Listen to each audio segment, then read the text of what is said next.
சுப்புலட்சுமி சுப்ரபாதம் கேட்டேன், இப்போ உங்களை பார்க்கிறேன். Good. Because I was waiting, so I thought I'll spend the time listening to that. MSV வணக்கங்க MSV. வணக்கம் வணக்கம் எல்லாருக்கும் வணக்கம் சார். வணக்கம் வணக்கம் வணக்கம் ராஜேந்திரன். ஜலீல் அண்ணா வணக்கம்ண்ணா. அண்ணா வணக்கம். ரொம்ப நன்றி. ஜலீல் எல்லா அண்ணா வந்து தூணில இருக்கா துரும்புல இருக்காரு. ஆமாமா, தூணிலும் இருக்கும் துரும்பிலும் இருக்கும். நான் தான் பாக்குறேன் உங்களை. சீனிவாஸ் நீங்க இந்தியால இருக்கீங்களா வெளில இருக்கீங்களா? வந்துட்டீங்களா இந்தியாக்கு? யூஎஸ்ஏல இருக்கேன். Connecticut. Okay sir. Viswanathan. Hello sir. வணக்கம் சார். வணக்கம். So Dr. Sambasivam only is missing.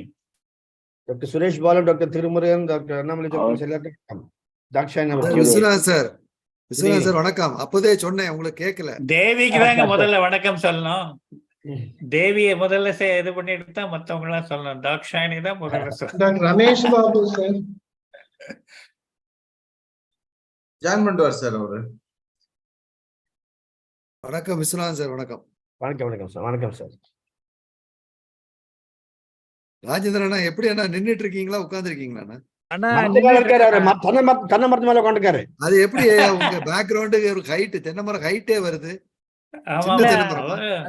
இது வச்சதுங்க ஒரு விஸ்வரூபம் எடுத்திருக்காருங்க. விஸ்வரூபம் சார் சின்ன தென்னை மரமா இருக்கும்.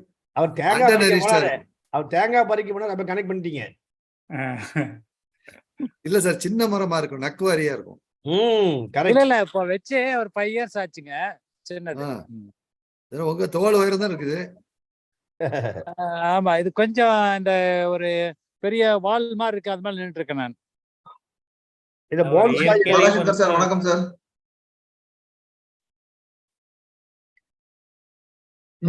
வணக்கம்.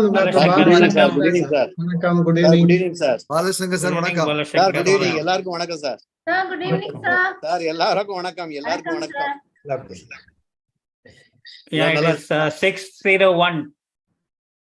லாஸ்ட் நியூஸ் வந்து என்னன்னா ஸ்ரீரங்கம் கோபுரம் வந்து பார்சலி கொலாப்ஸ் அப்படின்னு போட்டிருக்காங்க. எஸ், நான் இந்த மார்னிங் ஸ்ரீரங்கம் டெம்பிள் இருக்குல்ல சார், அருள்மிகு ரங்கநாத சுவாமி டெம்பிள். ஆமா, அதுல ஒரு போர்ஷன் ஏதோ கொலாப்ஸ் ஆயிடுச்சுன்னு போட்டிருக்காங்க சடனா. Oh, this is flash news. Oh sir start பண்ணிடலாமா சார்? ஸ்டார்ட் பண்ணிடலாம். We have another program at 8:30 tonight, infectious disease. So அதனால we should try to finish on time sir the program. வேற ஒண்ணும் இல்ல. So 8:30 என்ன சார் ஐடியா? ஆமா sir, ID 8:30 போட்டுருக்காங்கல்ல.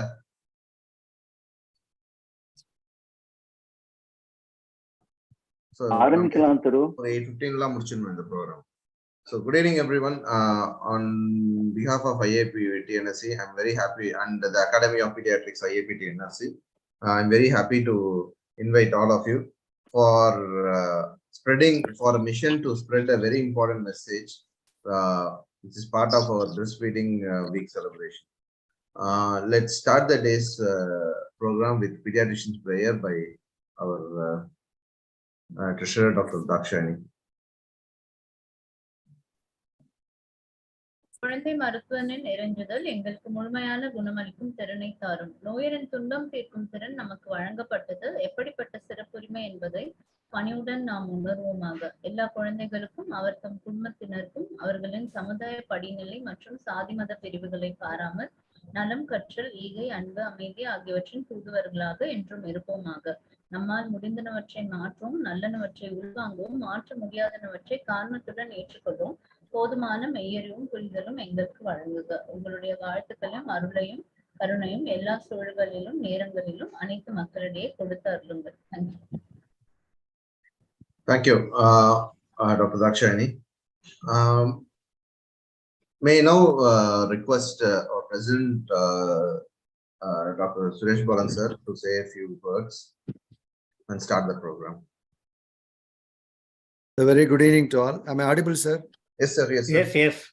So, respected dignitaries, the President of the Secretary of IAPT NSC, Dr. Thirumurugan, President-elect Dr. Balashankar, past President Dr. Ramesh Babu, Treasurer Dr. Dakshayani, and the Academic Coordinator Dr. Rajendran sir, and the chairperson for today's World Breastfeeding celebration, Dr. Annamala Vijayaraghavan sir, and the eminent faculty members, Professor Dr. Srinivasan, Rupal Dalal, and Dr. Sambasivam sir, and the senior members of the IAP TNSC, Dr. Jalil sir, and all the CAP members, Dr. Viswanathan sir was joined online, and all the viewers online. So it's a very wonderful initiative taken by IAP TNSC to organize CME on the 6th day of this week of World Breastfeeding. And all of us are aware that we have been observing this World Breastfeeding Week as a part of our IAP TNSC activity since the 1st of August this month. And all the districts are very vibrant and doing a lot of programs. And my appreciations on behalf of IAP TNSC to each and every office bearer and member of the various branches, right from Chennai to Kanyakumari, for doing a lot of programs for the benefit of the society at large. So we are well aware that this theme of this year is enabling breastfeeding and making a difference among the working parents. So the target for this year is on the working parents, and the importance of breastfeeding and all the other aspects will be dealt with by the eminent speakers. And even though the breastfeeding is a very, very important, and it's along with the infant and young child feeding practices, a key area to improve the child survival and promote the growth and development of the babies. And all of us know what are all the various benefits of breastfeeding. It has been reported that about 45% of the child death across the globe is because of the undernutrition, and 8.2 lakh children lives are saved every year, can be saved every year if all are properly breastfeed between 6 to 23 months. So this is the main message. The infant and egg child feed practice starts at the birth as exclusive breastfeeding, followed by the complementary feeding since 6 months. That's very important. And the early initiation, which is the vital part of the start of breastfeeding, which is across the globe is only 46%, and even in India it's around 48%. The NFHS 5 says it's only around 48%, and the exclusive breastfeeding rate is around 70%. So there is still a scope for improvement in this area, and I'm very happy that all the members of the IAP TNSC as well as the various international agencies like the WHO, the UNICEF, and the World Alliance for Breastfeeding Initiative, the Breastfeeding Promotion Network of India, and various NGOs play a very vital role in this promotion of breastfeeding across our country. So with these few words, I'm very happy, and I congratulate every one of the members of IAP TNSC for taking this in a large way, and also the very eminent speakers who have joined today at this CME program. Thank you very much. Thank you, Over sir. to our secretary. I now request our President-elect, Dr. Balashankar sir, to say a few words. Good evening, every one of you. Good evening, Suresh Balan sir, Tirumurugan, Treasurer, and Rajendran sir, and Annamalai sir, and senior faculty members and panelists of this program. And this week has been very vibrant, and almost all the branches have done, maybe WhatsApp, all the groups have been, all the districts have been very active, and every town and city has been very enthusiastic in celebrating this World Breastfeeding Week. And they have done to the maximum possible extent to create awareness among the public about the importance of breastfeeding, exclusive breastfeeding up to 6 months, and continuing breastfeeding up to 2 years. Tremendous job has been done by IAP Tamil Nadu State, and I congratulate the President Secretary and our academic coordinator sir for bringing out this wonderful CME on this. And this year's theme is concentrated on working women, how to support them in the maximum possible way. And we all know that probably Tamil Nadu is the only state which is giving a maternity leave of 1 year because of the will of previous Chief Minister Dr. Jayalalitha. And I think this is the only state where we get 1 year leave of maternity leave totally. And I think central government gives only 6 months. And we as there are so many other ways to support. If it is for 1 year, it is fine. If it is for 6 months or 3 months or so, then we have, as a body, we have a lot of things to do, actually. See, for working women. For example, there is a labor, some law. When the working people number increases to more than 50, they are supposed to have a creche in the organization. You know, factory or organization. If the working persons, number of persons are more than 50, but somehow or other, on the aspect, practical. If we could be able to press the government to implement these laws in a very strict, stringent way, so that and 50 பேருக்கு ஒரு creech அப்படிங்கறப்ப ஆட்டோமேட்டிக்கா நிறைய இதுல வந்து creech வந்துருச்சுனாலே up to 6 months breastfeed கொடுக்கறதோ S2 breastfeeding-கோ அதுக்கு அப்புறமே கூட வந்து continuing breastfeeding up to 2 years-கோ எந்த difficulty இருக்க கூடாது. So I think we should concentrate on that aspects as a body, and we have to press the government to implement these acts. And I congratulate once again the office bearers for doing a wonderful work all these days, 7 days, and bringing out this such a wonderful CME in this evening. I wish you all the best. Thank you. Thank you very much, sir. Over to our academic coordinator, Dr. Ayudan, sir, to say a few words. Thank you, Dr. Thiru, and respected our dynamic president, Dr. Suresh Balan, and dynamic secretary, Dr. Thirumurugan, and treasurer, Dr. Dashani, and president-elect Professor Dr. Balashankar, past president Dr. Ramesh Babu, and other central as well as state EB members. And this year, yes, Dr. Balashankar said that you have to empower the women, that's make for breastfeeding wherever they are going, whether they are in working place or travel also, you have to empower them to make complete breastfeeding up to 6 months and followed by another 2 years. This motto you have to spread through IAP all over Tamil Nadu.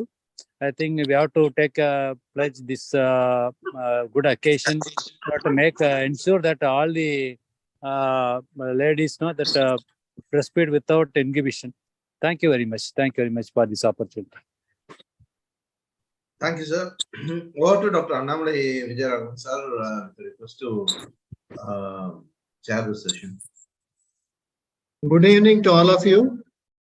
I must thank the organizers, the president, Dr. Suresh Balan, sir, the president-elect, Dr. Balashankar, secretary Thirumurugan, treasurer, Dr. Dakshayani, and all the others who have joined today to make this event, Breastfeeding Week CME, a success. And topics have been chosen very well, and we have excellent speakers right from the first topic. The first topic is quite interesting: human breast milk and microbiome. Human milk, as everybody knows, is a complete natural food containing number of antibodies, conjugates, antimicrobials, bioactive substances, including microorganisms. And recent studies have shown that it contains not only bacteria, but also viral, fungal, and archaeal components. This is called the human milk microbiota. This not only nourishes the infant, but also nourishes the microbiota. Several studies have shown that the human milk not only prevents infection, but reduces the postnatal death, better growth, cognitive development. And this human milk microbiota is an important contributor to gastrointestinal colonization on children. And it is very important that changes in this may alter the microbial equilibrium, especially in the first 100 days. The main sources identified are retrograde flow and enteromammary pathway. Several factors may affect this microbiota, like maternal body mass, age, use of antibiotics, time of delivery, and type of delivery. LSCS, even in LSCS, whether it is selective or emergency, that also makes a difference. And the mode of breastfeeding, and recently the COVID-19 pandemic also has altered it. Microbial dysbiosis can be a trigger point for the development of diseases like necrotizing enterocolitis in the preterm and onset of chronic diseases like asthma and obesity in later life. Now we have an excellent speaker, our teacher of teachers, Professor Dr. S. Srinivasan, former professor of Zipmer, now emeritus professor and faculty of Mehta Multi-Specialty Hospital. He is going to talk on the human milk and the microbiota. Thank you, Dr. Namalai. I'll open my slide. You have done the job. Already you have given half the talk. That was you. Thank you. I'll just share the screen. Okay.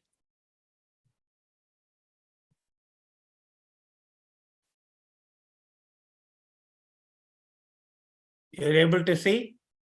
Yes, sir. Yes, sir. Yes, sir. Yeah. Full mode I'll make.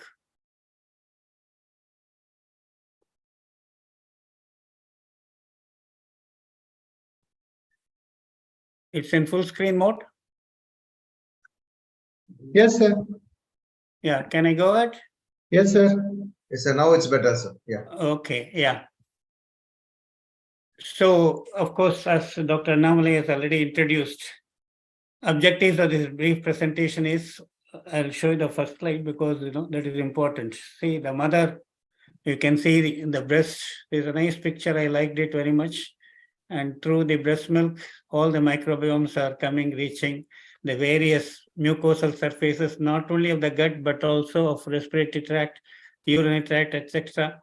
And they produce a mucin, which gives protection against any barrier, gut barrier, and establishment of gut microbiome is very important for neurodevelopment, immunity, immunological development, etc., and prevention of so many diseases. And also it helps in neuronal maturation and neural network maturation, which you will be seeing in the subsequent slides.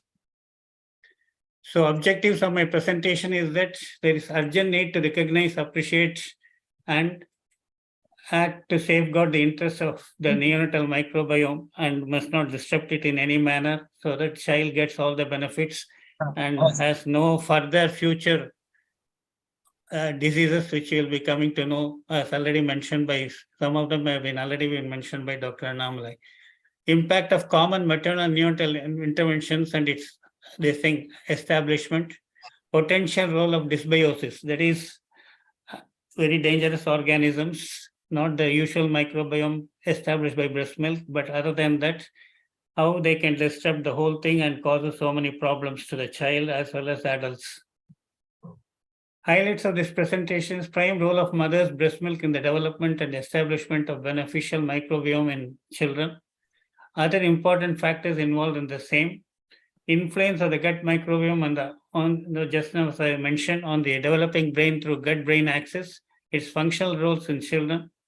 And finally, of course, you must know what are the dangers. That is more important to promote breastfeeding, because you tell all the benefits of breastfeeding, that doesn't have impact on the people.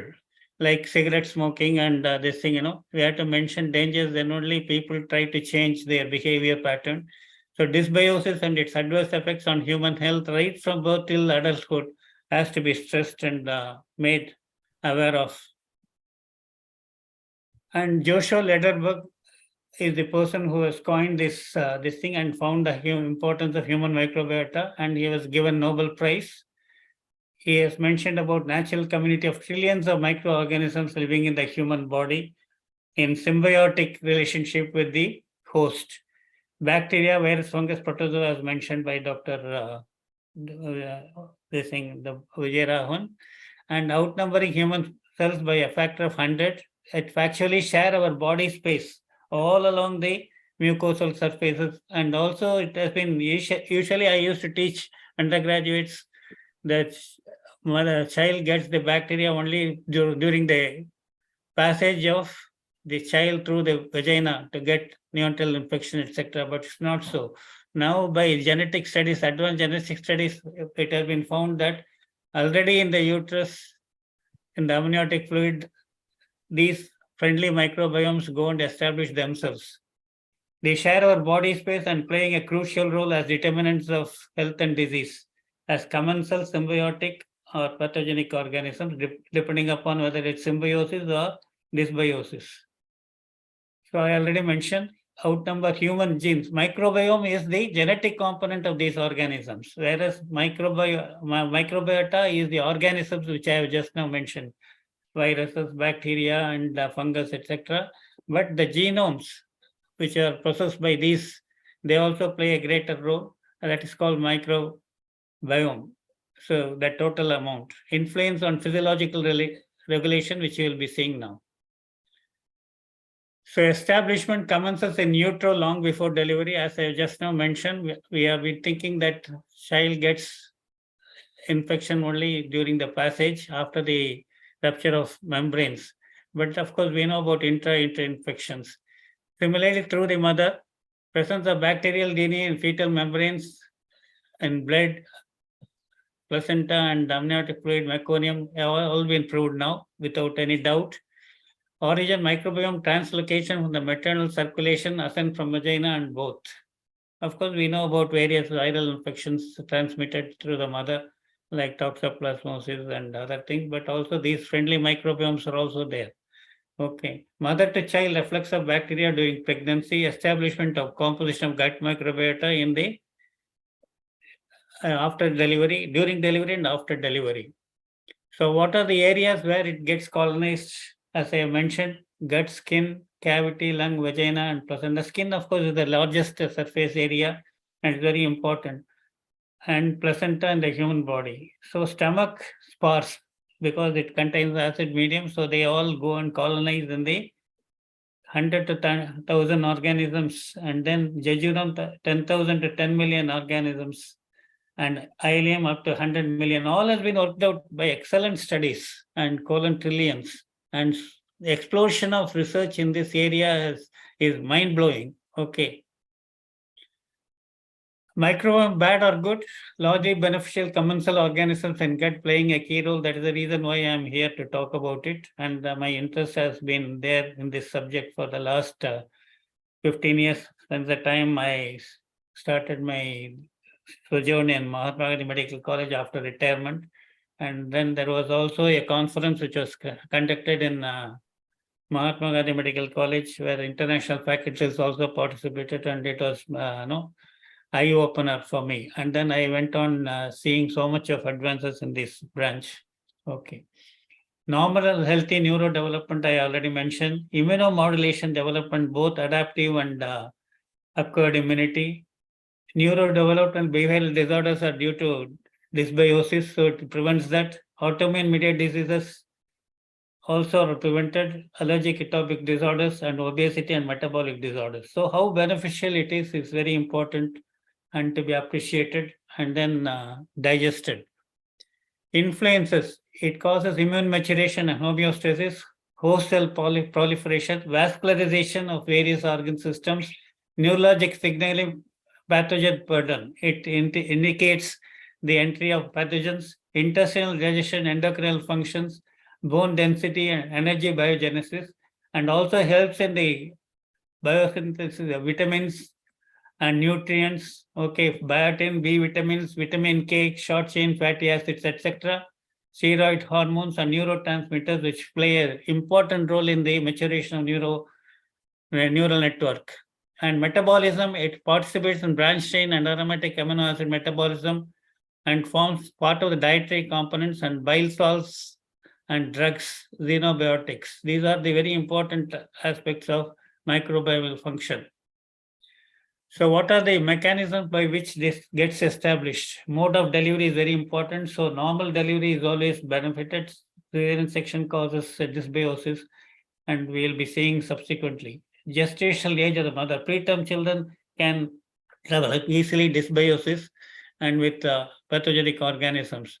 Biological sex, parity, diet, mother and infant, including dietary supplements, breastfeeding, and formula feeding.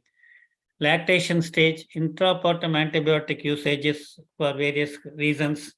And then BMI, obesity is another important cause of dysbiosis. Maternal neonatal infections, I already mentioned about intrauterine infections. and breast milk composition. So breast milk composition is very important. Then, of course, it varies from place to place according to the dietary habits and also lifestyle, whether they are smoking, alcohol, etc. Because some women in some countries they smoke. Geographic location, collection and feeding method. Then there are host genetic factors, host immune response, xenobiotics, including antibiotics, which I just mentioned, other drugs. They can all cause dysbiosis. Then infections like cytomegalovirus, etc. Diurnal rhythm itself, unless sleep disorders, all these things can result in dysbiosis, and microbial exposures of the mother. So, of course, this is a very important this thing. So he has already, sorry. All this is begins the gut. Hippocrates has mentioned long back. So gut microbiome is very important. The type of diet which you are giving to the child right from the time the child is born within 1 hour after this very important, and continued breastfeeding beyond 2 years with exclusive breastfeeding till 6 months, starting within 1 hour. It makes matters so important to prevent so many diseases. Increasing evidence complementing disruptions in the human residential microbiota, especially in the gut, is called dysbiosis, and interactively influencing and alternating. See how it disrupts the epigenetic programming, causing various problems, and metabolic and immune dysfunction, and vitamin synthesis also is affected, and also leads to so many human disease states. It must be appreciated, and then you must really go through the literature to find out how much factual information are available to make us understand and then transmit this information. So full-term neonate gut is different from the preterm neonatal gut.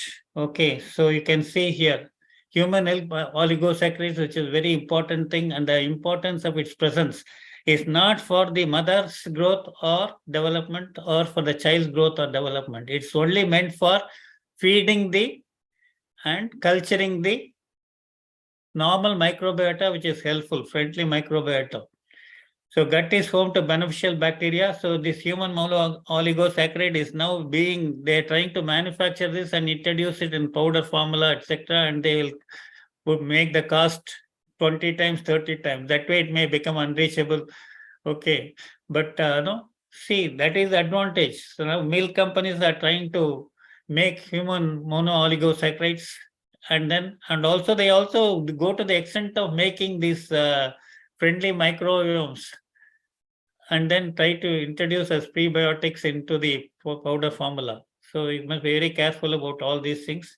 So gut is home to these bacteria, actinobacteria, including bifidobacterium, which is very important, and vermiculates, including lactobacillus species, which dominates the vaginal flora. They have such a wonderful role, which you'll be watching now. Okay. So interaction of health and disease. Healthy full-term newborns, you have normal bifidobacterium lactobacillus. In preterm, of course, it gets disrupted. Clinical conditions, symbiotic microbiome. What are the conditions? Gestational age associated with full-term neonates. Again, I have mentioned the organisms earlier. Autism, ASD, autistic behavior. It has protective role because of the presence of bifidobacteria, Prevotella, and Coprococcus, and Veillonellariaceae. So these are the organisms which prevent the autism, ASD, autistic behavior, as has been shown in some of the studies. Whereas dysbiotic microbiome are increased in preterm and neonates. What are they? Urea urinalyticum, then Microplasma hominis, bacterioid species, then Gardnerella vaginalis, and Fucobacterium nucleatum, and Capnocytophagia. Okay, and then of course autism has been connected to dysbiotic state of the intestine, Bacillus fragilis, Clostridium difficile, and Disulfovibrio. So these are studies which have been repeatedly shown by different authors. That's why I have included these organisms.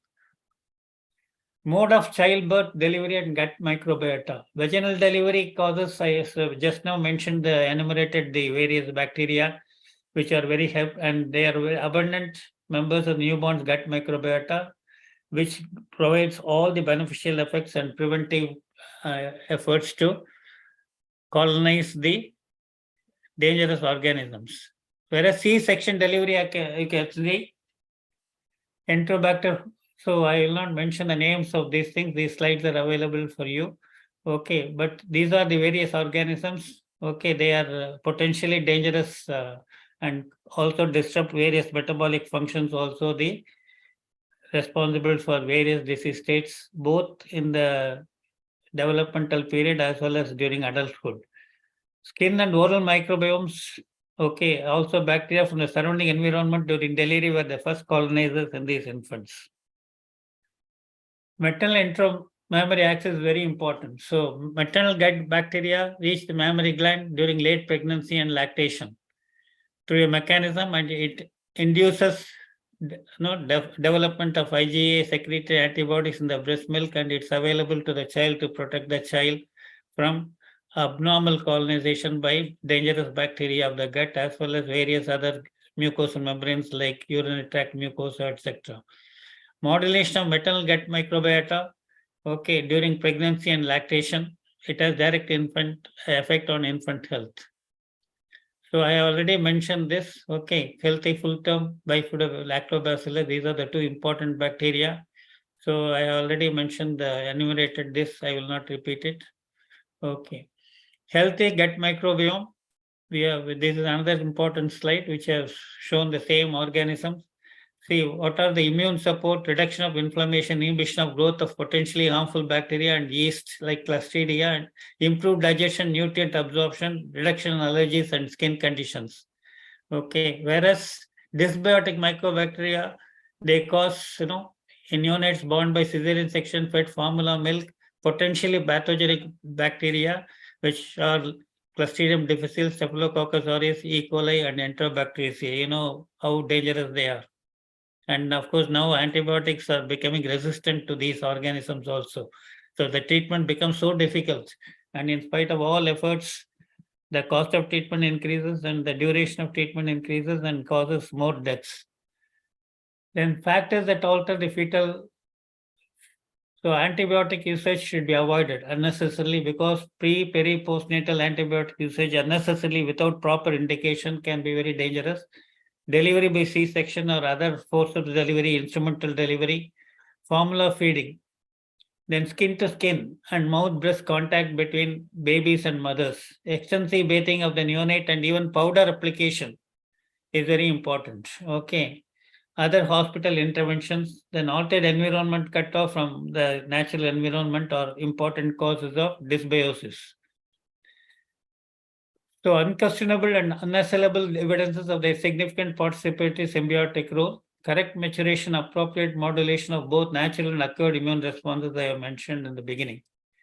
See, what are the innate and adaptive immune factors shaping infant microflora and microbiome offering protection? Prebiotic, it acts as a prebiotic. Direct inoculation of neonate and infant gut with bacteria from maternal gut. Prebiotic monooligosaccharides I mentioned, which is very essential. And people are wondering why so much of monooligosaccharides is present in breast milk, but they found that has no role in the nutrition state for the child, or growth of the child, or growth of the mother. Then why it has been present? And then the study started to find out its importance, why it is present in such a large amount. So it is mainly meant to enrich the microbial flora which are friendly in nature and prevent dysbiosis. Then innate immunity, antimicrobial peptides are there. Lactoferrin is very important. Soluble lactoferrin is very important in protection. Okay, lysozyme soluble CD14 that recognizes lipopolysaccharide, which is an important antigen in various bacteria. Soluble toll-like receptor, which is very important in the initiation and propagation of infection. Adaptive immunity, it gives secretory IgA specific to pathogens in maternal gut. Then glycan decoy, cell addition molecules. They produce molecules, these friendly bacteria, and then they adhere to the gut mucosa and gives decoy signal. Okay, and also it prevents unnecessary proliferation of antibodies against bacterial organisms or any fungal organisms. So stimulation formation of germinal centers is called gut-associated lymphoid tissue immune mechanism. Production of specific secretory IgA by GALT is very important. So GALT is very important mechanism for production of secretory IgA, which coats all the mucosal membranes, not only of the gut, but also for all the areas. Okay, as I mentioned, urinary tract, etc. And secretory IgA produced by GALT has important protective immunomodulatory role. It stimulates intestinal dendritic cells and sample the microbiome in the intestinal lumen and develop antibodies against it and prevents its attachment to the gut. Then dendritic cells alter the after they encounter bacterial capsular polysaccharide A of the gut commensals stimulate the local adaptive immune system in the gut to produce secretory IgA. Locally produced IgA coats the antigen, resulting in decreased activation of the innate immune response. This allows commensals to persist without detection by the systemic immune system. This is called decoy. So the other gut-associated lymphoid system is comprised self-contained immune system where antigens is already mentioned. So we'll go to the next slide. This is permissive microbial colonization. It's a term which has been used. Okay, it causes balanced immune responses. Okay, it permits only the immune mechanisms by friendly bacteria. It dampens the immune response of dangerous organisms. So it plays a dual role. Then symbiotic function of dendritic cells. This is the picture. Dendritic cell is stimulate the formation of secretory IgA by plasma cells. Distribute this IgA along the length of the gut. Allow the immune system to block antigenic stimulation at the epithelial surface, and thus maintain this microbial flora at the epithelial surface without allowing entry into the cells. So what are this thing? Results in education of the GI immune system. Infants develop more optimal gut functions. What are the gut functions? It improves vascular supply. It causes immediate epithelial healing if there is any disruption due to any aberration. Nutrient absorption it promotes and improve appropriate adaptive immune responses. Just now I mentioned IgA to the gut microbiota. Improve gene expression allowing for lipid absorption. Identifies interconnected regulatory signaling networks which balance innate immune defense mechanisms and metabolism in gut epithelial cells. All of them are very important functions. The detail cannot be mentioned in 20 minutes. So we already mentioned about the establishment of bacteria, bifidobacterium, and the most important thing is by processing using breast milk sphingolipids. They are very important for the growth of these two organisms. And it helps, as I already mentioned, development and maturation of gut neuroimmunological axis and prevents autism and attention deficit disorders. Okay, so this human milk glycobiome 1954 2D paper chromatography he has done and witnessed explosive and consistent amount of knowledge and evidence concerning biological properties, physiological functions, and epigenetic roles of HMOs. HMOs are very important. Its breakdown acts as probiotics, promotes selective growth of commensals such as bifidobacterium, suppress growth of pathogens, as I already mentioned, the two dangerous organisms. So HMOs establish a favorable microbiota, acts as anti-adhesive, antimicrobial factors in the mucosal of gut and other systems, respiratory tract mucosa, urinary tract mucosa, etc.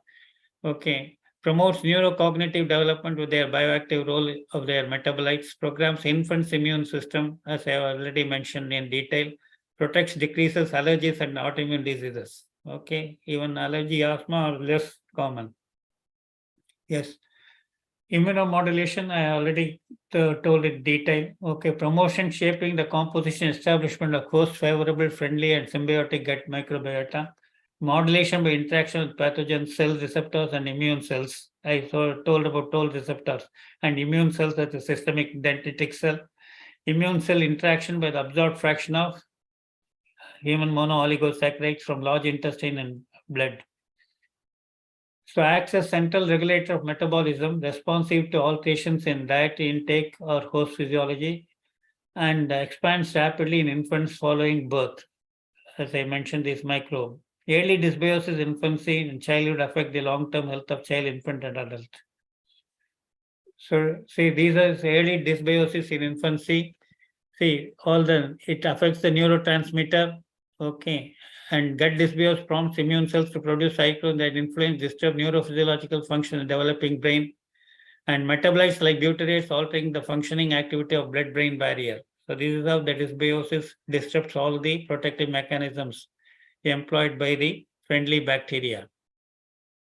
So now you see what are the things which influences immune maturation and homeostasis, host cell proliferation, vascularization, neurologic signaling, intestinal and endocrine functions are improved, bone density is improved, osteoporosis doesn't occur, energy biosynthesis, biogenesis is very important, energy utilization is very good, and it causes biosynthesis of vitamins. It promotes, I already mentioned this thing, steroid hormones and neurotransmitters. And it also participates in the branched chain amino acids and aromatic amino acids metabolism, dietary components, bile salts, drugs, and xenobiotics. Whereas dysbiosis, neurodevelopment, neurobehavioral, neuropsychiatric disorders, allergic and immunological disorders, autoimmune diseases like inflammatory bowel disease and rheumatoid arthritis, so many other conditions, and metabolic problems, gastrointestinal disturbances, and hepatic and oncologic malignancies. So dysbiosis and gut function, pathobiont overgrowth, altered balance of symbionts versus pathobionts, inappropriate response to enteric microbial stimuli, induction of gut inflammation with inflammatory responses, impaired pro-inflammatory, anti-inflammatory responses, loss of barrier function, leaky gut, and abnormal gut function. You know why it causes so many problems later on. And also insomnia and diabetes mellitus. Inefficient clearance of microbes from host tissue. So translocation of pathogenic bacterial components from the intestinal mucosa to systemic circulation, activation of innate immunity, production of pro-inflammatory cytokines, systemic inflammation. That is how it results in altered neurochemistry, cognition, behavior, stress response, and visceral pain. And you can see the development of fetal maturity, perinatal stages of brain development, okay, synaptic activity, how arborization of the neurons occurs and networking occurs. So this is the time when autism can occur, okay, and schizophrenia. So if there is dysbiosis during this time, myelinization is affected, and here synaptogenesis itself is affected in the early stages. That's why the intrauterine microbiome is very important for this arborization, proper connection, and networking. And that is why these children, they are more intelligent than breast milk fed children are more intelligent than the other. And of course, studies have repeatedly told that dysbiosis causes one of the important factors for autism and attention deficit disorders in later age group, schizophrenia, anxiety disorders, and impulsive compulsive behavior, and mood changes in the adults and elders. Gut immune axis development, I already mentioned bacteroids, which are very friendly. Dominant gut microbiome, late infancy from 4 to 12 months is also with enhanced neurodevelopment. Whereas these vermiculate bacteroids, Clostridium bifidobacterium, causes autism spectrum disorders modulated by endocrine, immune, and neural disruption. And of course, you can see that number of diseases which are occurring: asthma, eczema, diabetes, obesity, this is in adults, non-alcoholic fatty liver disease, which is an important problem nowadays, inflammatory bowel disease, colon cancer, heart disease, depression. This is all very well proved, not thing. And of course, respiratory illness, protective role by bifidobacteria and Prevotella. They have found out the bacteria which also helps, whereas respiratory illness is caused by these bacteria, Enterococci, Streptococcus, and Leukostonaceae. Allergy, Bacteria fragilis lactobacillus protection, whereas Clostridia and Staphylococcus aureus causes increases allergic disorders. Obesity, friendly bacteria, Bifidobacterium prevents it, whereas in obesity conditions, Staphylococcus aureus plays a major role, disruptive role.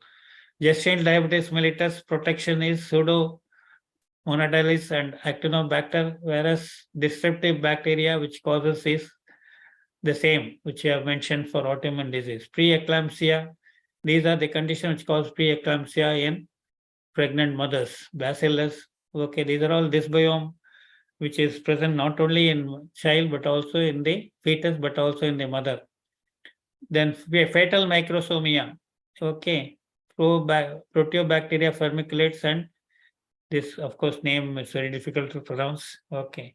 So Bacteria fragilis modulates the TH type 1-2 response. Okay, you know the importance of this in allergy. TH2, TH1, TH2 balance is very important in allergic disorders and asthma disorders. If TH2 response pathway is there, there are more asthmatic cases. Prevention. Exclusive breastfeeding promote, initiate, sustain support. Avoid medically unnecessary C-sections, instrumental assisted deliveries, antibiotic stewardship has to be followed very strictly, and maternal use of oral and pre and probiotics to modulate expression of TL-related genes in the placenta and the fetal gut. Take-home message: help to establish healthy infant microbial environment and eco-friendly gut microbiome, facilitate appropriate strategies, prevent dysbiosis by promoting, encourage spontaneous vaginal delivery as much as possible, and avoid unnecessary C-section, okay, and instrumental deliveries and irresponsible, irrational antibiotic use in pregnant mothers and during delivery. Promote exclusive breastfeeding for 6 months, make no mistake. It's the most powerful tool and the best way to maintain infant children's good, healthy gut microbiome and to ensure not only newborns from various neurobehavioral, immunohumoral development, also prevent so many adulthood diseases. Thank you so much. So I have finished in time. Thank you, sir, for your excellent talk on Thank you, sir. microbiota and the human breast milk.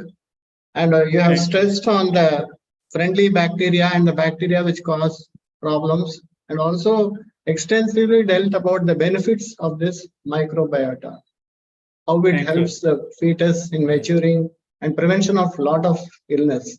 Thank you, sir. Thank you very much. The next talk I is thank on the organizers for giving me this opportunity to present, where I am very much involved now. And of course, I haven't done any studies myself. It was supposed to be started in Mahatma Gandhi Medical College, but unfortunately, I have left and this thing. But a lot of genetic people are interested in doing this work in India also. Yes. Yes, sir, it's a new world now. We have to learn a lot from it. Thank you, sir. Thank you very much. Next is on important recollection from the IMS Act. This is the act which was adopted in 1992 in India and modified in 2003. The main aim was to educate the pregnant mothers and lactating mothers and restrict and control the use of infant milk substitute and infant foods. The IMS Act bans all form of promotion of foods marketed to children up to 2 years, bans sponsorship to healthcare professionals and health organizations, and the violation may lead to fine and imprisonment. Monitoring is done by the NGOs of this. The NGO BPNI is mainly used to, and that has helped in improving the exclusive breastfeeding rate. This will be dealt by our president, IAP TNSC, Dr. K.U. Suresh Balan, sir, and he is going to talk on the important recollections. Over to Dr. Suresh Balan, sir. Sir, thank you, sir, Sir, for, sir, thank The you, sir, slide for, is not seen, sir. I request Professor Srinivasan, sir, kindly close Yeah, the yeah. screen, sir. Yeah, Yes, sir. sure. Yeah. Yes, sir. Have I closed? Yes, sir. Yes, Is sir. it okay? Yes, sir. Sir Yeah. will open the slide. Yeah.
Looks like we have lost.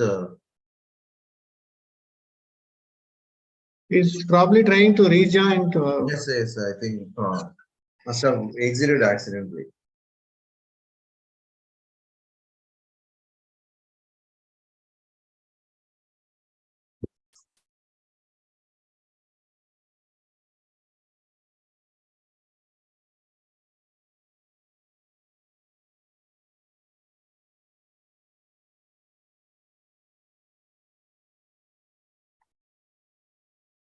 So while we wait, actually, I have a doubt to Dr. Srinivasan, sir.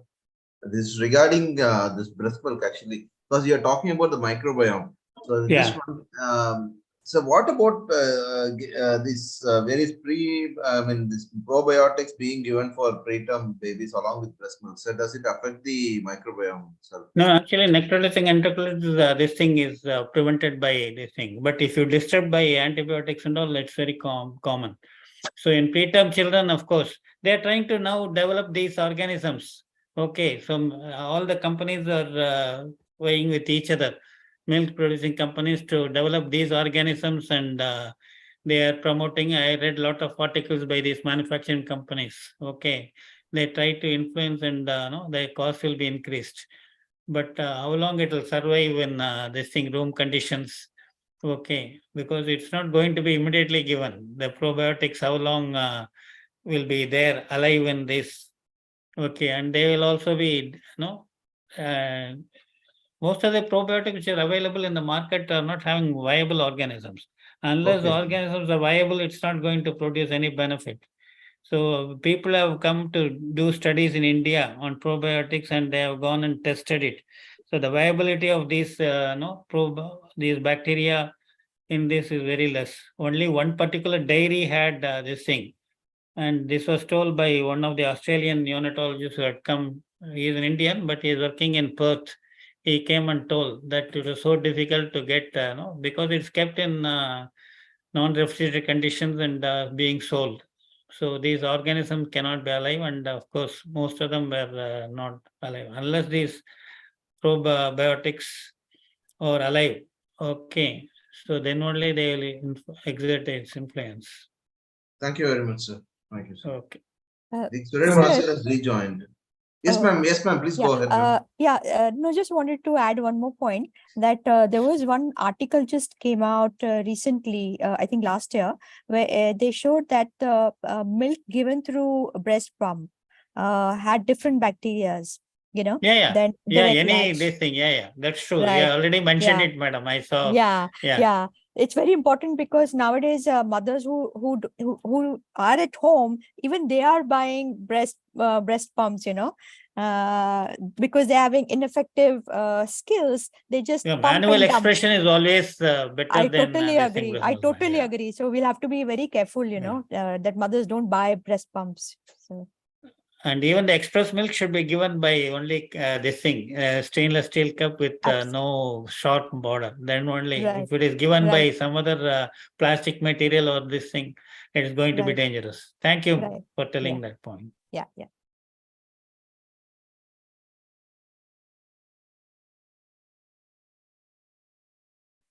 Dr. Rupal is very listening. So many inputs she is putting in IYCF platform, and few people are listening. You must go through whatever very important information she always puts in. Thank you, madam. We appreciate your listening. Yeah. Thank you, sir.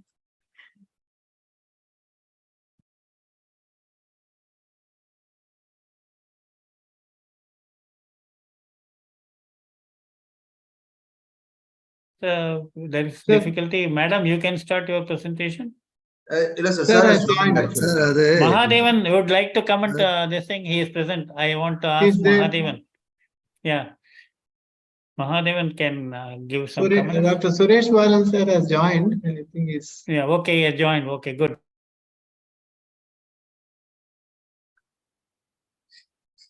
The desktop on edukran sir. Or 2 minutes, sir. 2 minutes. Yes, sir, Miss. உங்க இது வந்திருக்கு, screen வந்திருக்கு, but you have to ஸ்விட்ச் on the slide share. வந்தாச்சு. Okay. வந்துச்சா sir? Yeah, Okay, slide share. click the first slide. Yeah, slide share, the first slide. Yes, sir. Sir. Okay, Okay, full. sir. Yeah, very good. Thank you. Yeah. Sorry for the delay, sir. No problem, Thank you, sir. Srinivasan sir, for the excellent talk on this microbiota and breast milk, and it was very informative to all of us. And my talk will be on the Infant Milk Substitutes Act, even though it is called as IMS Act.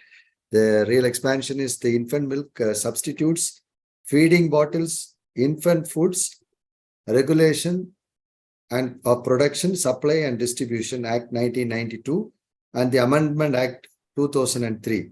So all of us know that when I was a postgraduate student in the early 90s, I remember in Institute of Child Health, the leading the formula food company used to sponsor many of the scientific programs, CME programs. And today, after this act was passed in the parliament, we are not supposed, we have a responsibility, a legal responsibility, a moral responsibility, as a community responsibility, not to have any sponsors from this formula feeds. And many times we are facing a lot of difficulties also because of that. Even now we are not able to get from the vaccine companies who have got both the infant food as well as the vaccines. So that such is the law, and we are to oblige to the law. And so it is an act to provide for the regulation of the production, supply and distribution of infant milk substitutes, as well as for the feeding bottles and infant foods, with a view to the protection and promotion of breastfeeding, and ensure the proper use of infant foods and for matters connected thereof or incidental thereto. So this has started, the history started in 1981 when the World Health Assembly, which adopted, the many countries joined in that World Health Assembly, which is a very important body of the WHO. Every 10th year they conduct this program, and they pass many resolutions. So they passed an important code, which was the International Code of Marketing of Breast Milk Substitutes. So why this IMS Act was enacted? So all of us know, even in our country, we still remember the amount of patients who were admitted for diarrheal diseases as well as for the pneumonia 30 years ago, before the act was passed. And nowadays, with the promotion of this exclusive breastfeeding, as well as the restricted usage or the ban on the promotion of the formula feeds, as well as with the vaccines, there is a considerable decrease in the diarrheal diseases as well as pneumonia. So this is a statistics which shows that in our country, about 1 lakh preventable child deaths there every year, and so many cases of diarrhea and pneumonia and obesity all have been come down because of this. So the main statement of the object and reasons is promotion of infant milk substitutes and related products like feeding bottles and teats do constitute a health hazard. Even now, babies are coming with teats, and even for bottles for giving water, that is also there. So promotion of infant milk substitute and related products has been more pervasive and extensive than the dissemination of information concerning the advantages of mother's milk and breastfeeding. So we have been promoting as a body, IAP, TNSC, Central IAP is promoting, but still there are a lot of challenges in that. And so this was, as earlier told, this was enacted as a law in 1992. It was passed 93. It was forced, it was came into force, and then we had, there were some loopholes in that act, and then the Child and Development Department, they formed a national task force to look into that, and then they promoted amendments to this law. And in 2002, the amendments were produced before the Parliament, which was accepted in 2003. And since 2004 January, the amendments also came into force. So now we see, because of the implementation of the Infant Milk Substitutes Act, we see even in countries like China, there is a steady increase in the production and the distribution of the formula foods in tons. Whereas when you see in India, the yellow bar, which shows there is a constantly we are maintaining. We are not allowed to increase, but there is a small amount of percentage which is permissible for certain indications which have been recommended by the medical people. So that is there. But when we see China and most of the many countries, the low income and the middle income countries, there is a steady increase in the sales of this formula foods. So what are all the key provisions of the Infant Milk Substitutes Acts? There are some definitions. What is an infant milk substitute? What is an infant food? What is feeding bottle? And what is the word, the promotion? So infant milk substitute means any food being marketed or otherwise represented as a partial or total replacement for the mother's milk for infants up to the age of 2 years. So up to the age of 2 years, anything is as an infant milk substitute. And infant food is any food being marketed, otherwise represented as a complement to mother's milk to meet the growing nutritional needs of infants after the age of 6 months and up to the age of 2 years. So this is with regard to the weaning and then the introduction of the complementary foods. And then the feeding bottles. Bottles are a receptacle used for the purpose of feeding infant milk substitutes and includes a teat and a valve attached or capable of being attached to such bottle or receptacle. And the promotion means to employ directly or indirectly any method of encouraging any person to purchase or use infant milk substitute, feeding bottle, or infant food. Many times we see even mothers, when they come to pediatricians who are on formula feed, they say that the doctors, the obstetricians, the gynecologists, as soon as the baby is born, they have written a prescription for a formula feed as well as for bottles. Even the ICU or the neonatal units, the staffs are using the formula foods. And key definitions of health worker and healthcare system, most of us would be knowing. And the key provisions of IMS Act says there should not be any advertisement, there should not be any free samples, no free or subsidized supply of IMS, educational material related to these products, any person, no financial assistance of any kind, no commission to any salesperson and employee. The clear guidelines for educational materials and advertisements with audio, video, dealing with the pre and postnatal care and infant feeding. So many times we see these things can happen, but there are guidelines how they have to be presented, and a label of all IMS feeding bottles, right, in English or local language, that breastfeeding is the best.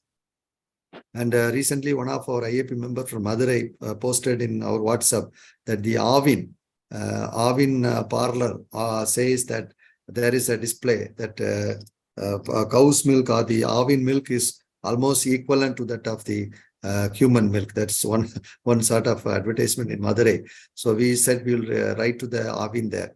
And there should not be any poster display, no picture of woman, infant, phrases on the labels that is designated to promote the sales of this product. So there are various sections. It's a detailed act. So I'll quickly go through that. Some of the sections, like one of the sections says that it bans promotion and advertisement to the public. So we all know this is a brand which was widely used some years ago. Nowadays, it is very much reduced. And how the advertisements were promoted with the pictures of mother and child, as well as the TV and other places, how they promoted it. And it prohibits giving incentives. See, for example, they say 50 grams of Johnson's baby soap with every 400 grams of this product. So no such sort of things should be given, free things should be given. And restrictions on supply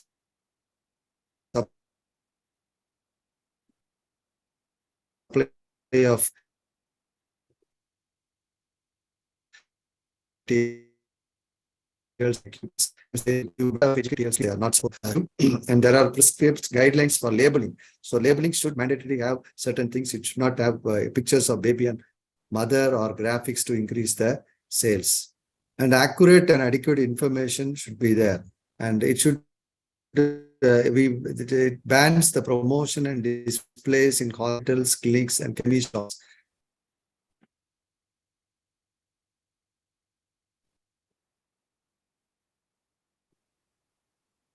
And this is again a picture showing how the benefits. It is all these things are banned. The sponsors of the programs and so many things, and ban commission on the sales. So the executives are forced to sell the products because they have commission on and how they say that research, medical research is being sponsored.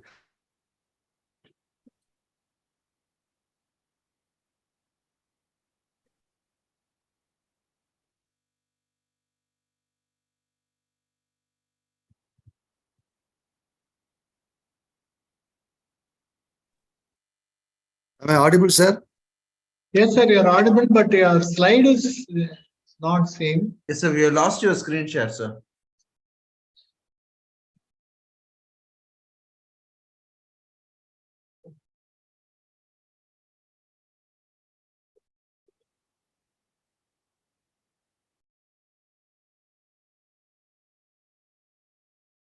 Am I visible, sir, this one? Yes, sir. Now Yes, it is sir. fine. Yes, sir. Yes, sir. Okay, so this is about sponsoring the conferences.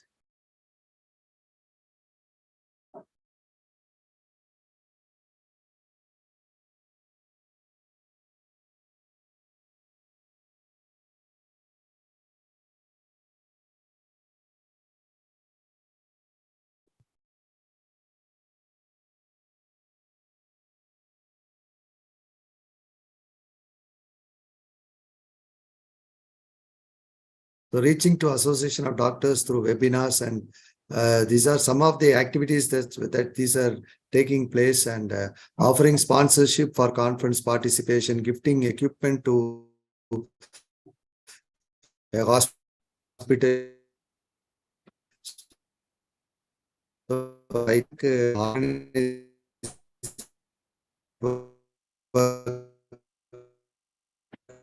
taken extreme certify these things and remember to the concern, and then similar things like which promotes webin contacting information link buttons on discount. So the role of health professionals Act is to move by all advertisement related to infant milk substitute food.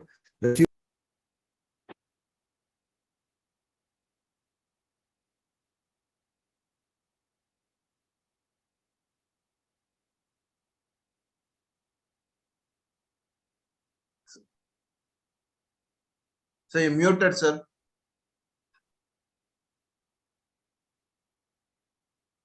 Avoid use of growth charts, etc. with this sort of banners, and avoid sponsorship.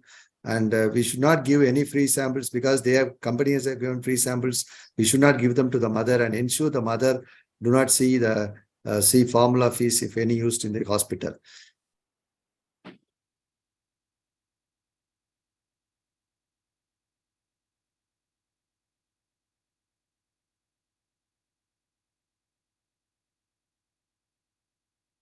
The duty of the health professionals is to educate people about the IMS Act, involve the local ICDS workers, reach the grassroots level, hold meetings, seminars, radio shows, TVs, also, and establish the links and spread the word. Monitoring the marketing, because many times we see that our even our Dr. Somasaya sir, who's started recently the IVCF chapter of our Tamil Nadu, is always telling that we should have a monitoring team at the district level. And these are some of the things which we are not supposed to do. Violations of IMS Act occur if any person promotes any food by whatever name for children up to 2 years. So this is very important. We are not supposed to promote any food, and we should not promote use of infant food before the age of 6 months, and advertisements by any means in television, newspaper about these things. Distributes the product or supply samples of infant milk substitute, feeding bottles and infant foods to any person, and contacts the pregnant and lactating mothers. And these are the organizations which are working for the monitoring and the implementation of this IMS Act, like the BPNI and the Association of Consumer Action on Safety and Health, and Indian Council of Child Welfare and Central Social Welfare Board. What are the penalties is imprisonment not less than 3 months up to 3 years, and fine not less than rupees 2,000 up to 5,000 rupees. And the ultimate aim is IMS Act promote and protect the breastfeeding. It regulate the production, supply, and distribution of infant milk substitute feeding bottles and infant food. Educate the mother about the pros and cons of IMS Act. Monitoring the violation of IMS by healthcare staff. So thank you very much for this opportunity and the patient listening. I'm very sorry that I had a very poor internet connection. Thank you very much, sir. Thank you. Thank you, sir, for your excellent talk on the IMS Act. You have introduced the Act and all the sections and the role of the medical practitioner, health worker, and what should be done and how to avoid these problems. You have stressed on that. And also your last slide showing the education to the mothers, pregnant mother and lactating mothers also is important about this Act. Thank you very much, sir, for your excellent talk. Next, we'll have the, we'll have the next session on counseling, which is very important as far as breastfeeding is concerned. And if we want to improve all the statistics which are necessary about the breastfeeding, counseling is necessary to provide maternal support, and it should include a structured antenatal, postnatal education. And in addition, mention about the skin-to-skin contact and early initiation and reassurance to the mother. For this, we have a speaker, Dr. Professor Rupal Dalal from Mumbai. She is the Adjunct Associate Professor of CTARA IIT Mumbai and Founding Medical Director for Foundation for Mother and Child and Director Health Nutrition SMD Trust. She has a number of publications to her credit and written a lot of chapters. And as Professor Srinivasan sir has mentioned, IYCF, she is an important member and contributed a lot. And she has won an award for outstanding achievement at Cook County Hospital, Chicago, USA, for promoting literacy among the underprivileged children. Over to the madam for her talk. He has also put on so many YouTube this thing about breastfeeding and infant feeding. So many YouTubes are available. In case you are interested, you can go once. Madam, please unmute. Yeah, thank you so much. Can you see my screen? Yes, ma'am. But please put it on slideshow. Yeah, full screen. Yeah, slideshow. Yeah, there you go. Okay, so thank you so much, Dr. Srinivasan. Thank you so much, and the whole Tamil Nadu team for inviting me. I'm a pediatrician, basically, trained in more of emergency medicine in US. But when I came back to India, one-way ticket in 2007, I landed in slums of Mumbai. And this was because, of course, my mentor was Dr. Amdekar. So when I came back for 6 months, I did training under him because I was away for almost 13 years. I felt that when I came and I started working in Wadia Hospital, I thought that most of the children I saw they were malnourished, undernourished. And I was not used to seeing such undernutrition because being in US, I was used to seeing 4 kg birth weight babies and, of course, big babies and obesity. So I switched my career and started working in slums of Mumbai. And for almost past 16 years or so, I'm working in slums of Mumbai, not only Mumbai, but now rural tribal areas of many different states. I work with different district government, and also I'm a professor at IIT Bombay, and I'm working with different departments of IIT Bombay, and I would say I'm a bridge between doctors, engineers, and administrations. So whatever I'm going to talk today, it has come from my learning from slums of Mumbai and tribal and rural areas of India. Nothing is whatever I learned in US. I had not learned anything regarding breastfeeding, actually. So again, when I came back to India, I realized that there were a lot of loopholes, we had a very good training in growth and development because we don't see a lot of infections in US. So our focus was very much on growth and development, and which I saw was kind of lacking in poor children. So my question was always, what is optimum? Because when I'm saying effective breastfeeding for optimum growth and development, what is optimum? And which I felt that it was missing.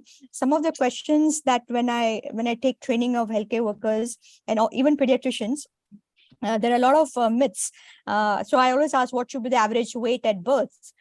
And when I asked this question to all the healthcare workers of India, and I'm talking about different states, they all say average weight at birth is 2.5 kg. So their average weight is 2.5 kg. That's what they are taught in our country, 2.5 kg. Then what is the amount of cholesterol? So they don't know what is the amount of cholesterol that is secreted on day 1, day 2, day 3. Then they don't know what should be the average weight of a 6-month-old baby. What is average weight of a 1-month-old baby? So they don't know how children grow. But the most important aspect that I felt was missing in pediatrician also was basically whether baby lose weight in first week of life. And what I've noticed when I take training of pediatricians, that they all say that yes, they lose weight in first week of life.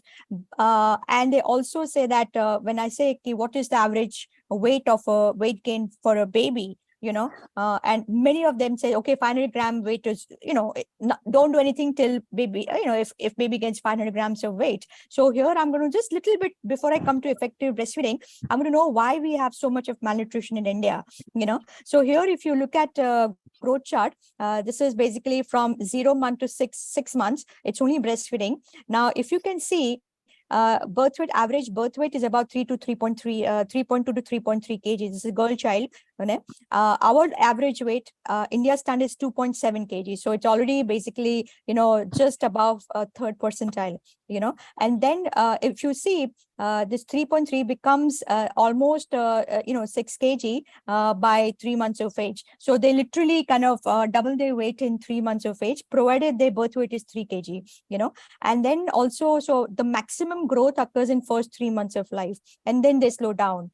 So this is very, very important that children gain almost 1 to 1.2 kg a month. This is a boy child. The average birth weight is about 3.3. Okay. And that by 3 months of age, baby is already 6.4. One thing which we always did in US, we always plotted growth chart. If they did not see growth chart in our child's chart, we were given we were blacklisted. Okay.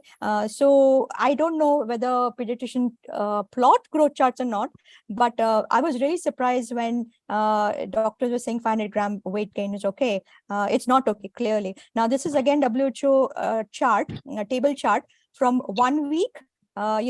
Basically in first week, there is average weight gain of 200 gram per week. So in first week, your baby should gain 200 gram on mother's milk, not on formula. It's mother's milk. Okay, this is a wrong concept we have, that baby lose weight and they start gaining weight, or they become birth weight by 1 week of age. No, they gain 200 grams, and after that, it's almost 300 gram per week. So if you look at it, every week they're supposed to be gaining 300 grams. Now, the reason this is not happening in India, because there is ineffective breastfeeding practices. It's absolutely ineffective practices, and this I did not realize for almost 3 to 4 years when I was working in slums. And here, as Dr. Srinivasan was saying, that we work on the nutrition through life cycle approach, where we don't only focus on mother's milk, but we also focus on other aspects, because our children are stunted. So if you look at average height of a 19-year-old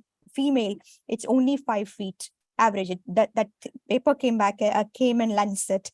And average height of a men in India is only 5'4". And India is now presently, Niti Aayog is talking to ICMR, and they want to change the growth chart because our children are not growing. So they want to lower the standard, they want to lower the standard. So I'm very much opposing it, because if we do that, then we will have a future generation which will be even shorter than what they are right now. Okay, so and I think IAP must take stand and don't allow government to change our growth charts. Okay, now effective breastfeeding. I had lack of technical knowledge, to be frank. I had no clue about technicality of breastfeeding.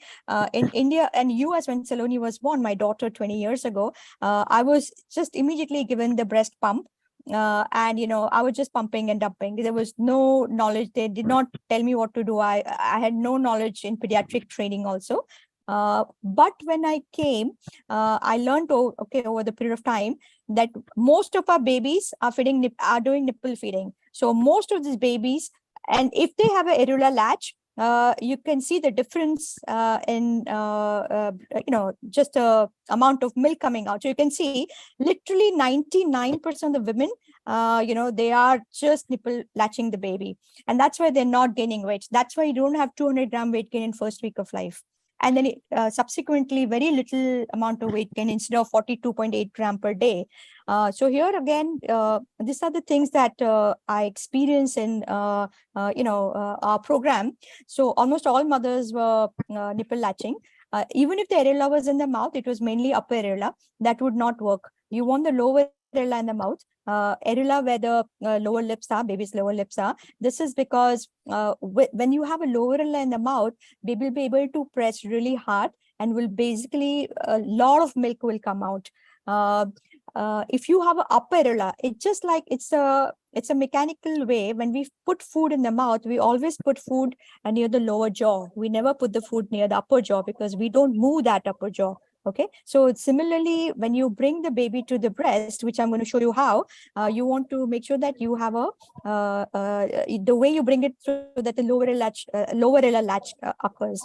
Now, third point which I saw, the child neck was always bent. It was always bent forward, so it was in a very flexion position. Now again, when you try to bend your neck forward and try to drink water, you will never be able to drink water. So whenever we drink water, say with the bottle or anything, with the glass, or we always kind of extend our neck backward and then drink it. So this is also really, really important to understand that the way you bring the child to the breast, the head should not be in a flex position. Okay. Another one which I noticed, that entire body support was missing. It was basically, the baby was held only by probably head and the trunk, leg support was missing. The body was twisted.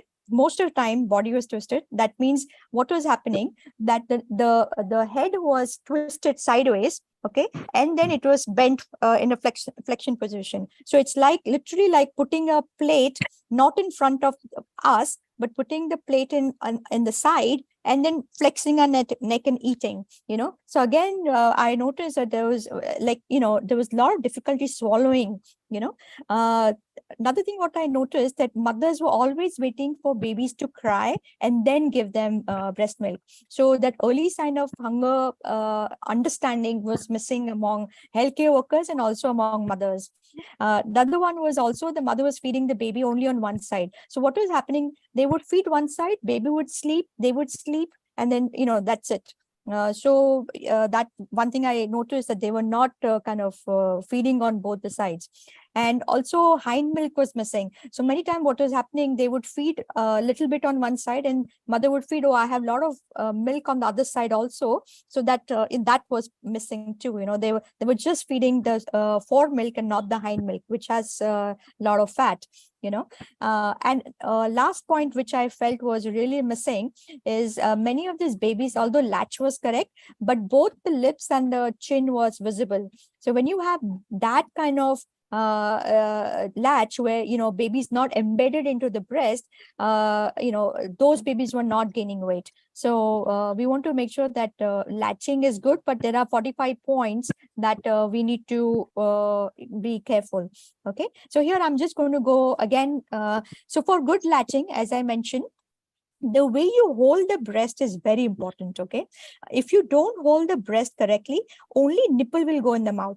And with nipple, as you saw, nipple latch will not give milk. So here I just, in our tutorial, I've given the example, like, for example, if you're eating anything, like say, for example, sandwich, not that I recommend sandwich, but just giving example, or say burger, you always put your fingers parallel to the lips, to your lips, right? So just like how this lady, she has this fingers which are parallel to her lips, right? Similar over here, her fingers are parallel to the lips. So that way what happens, she presses on the sandwich, she will make it smaller, and then she will be able to have a big bite of it. Okay, so similar over here, lips are always parallel to the fingers.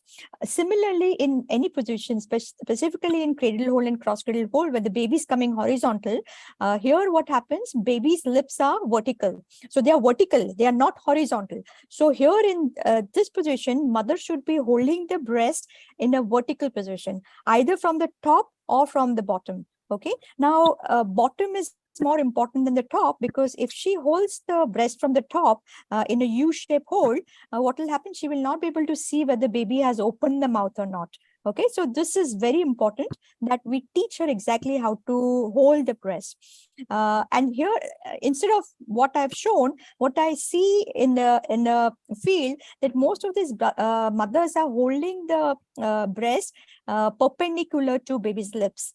So when we hold anything which is perpendicular, it will not go in the mouth. I mean, the big bite will not go in the mouth. So this is what I see in the field. It's basically the lips are in this position. Lips are at 3 o'clock and 9 o'clock position at the areola, but mother is holding the breast at 12 o'clock and 6 o'clock.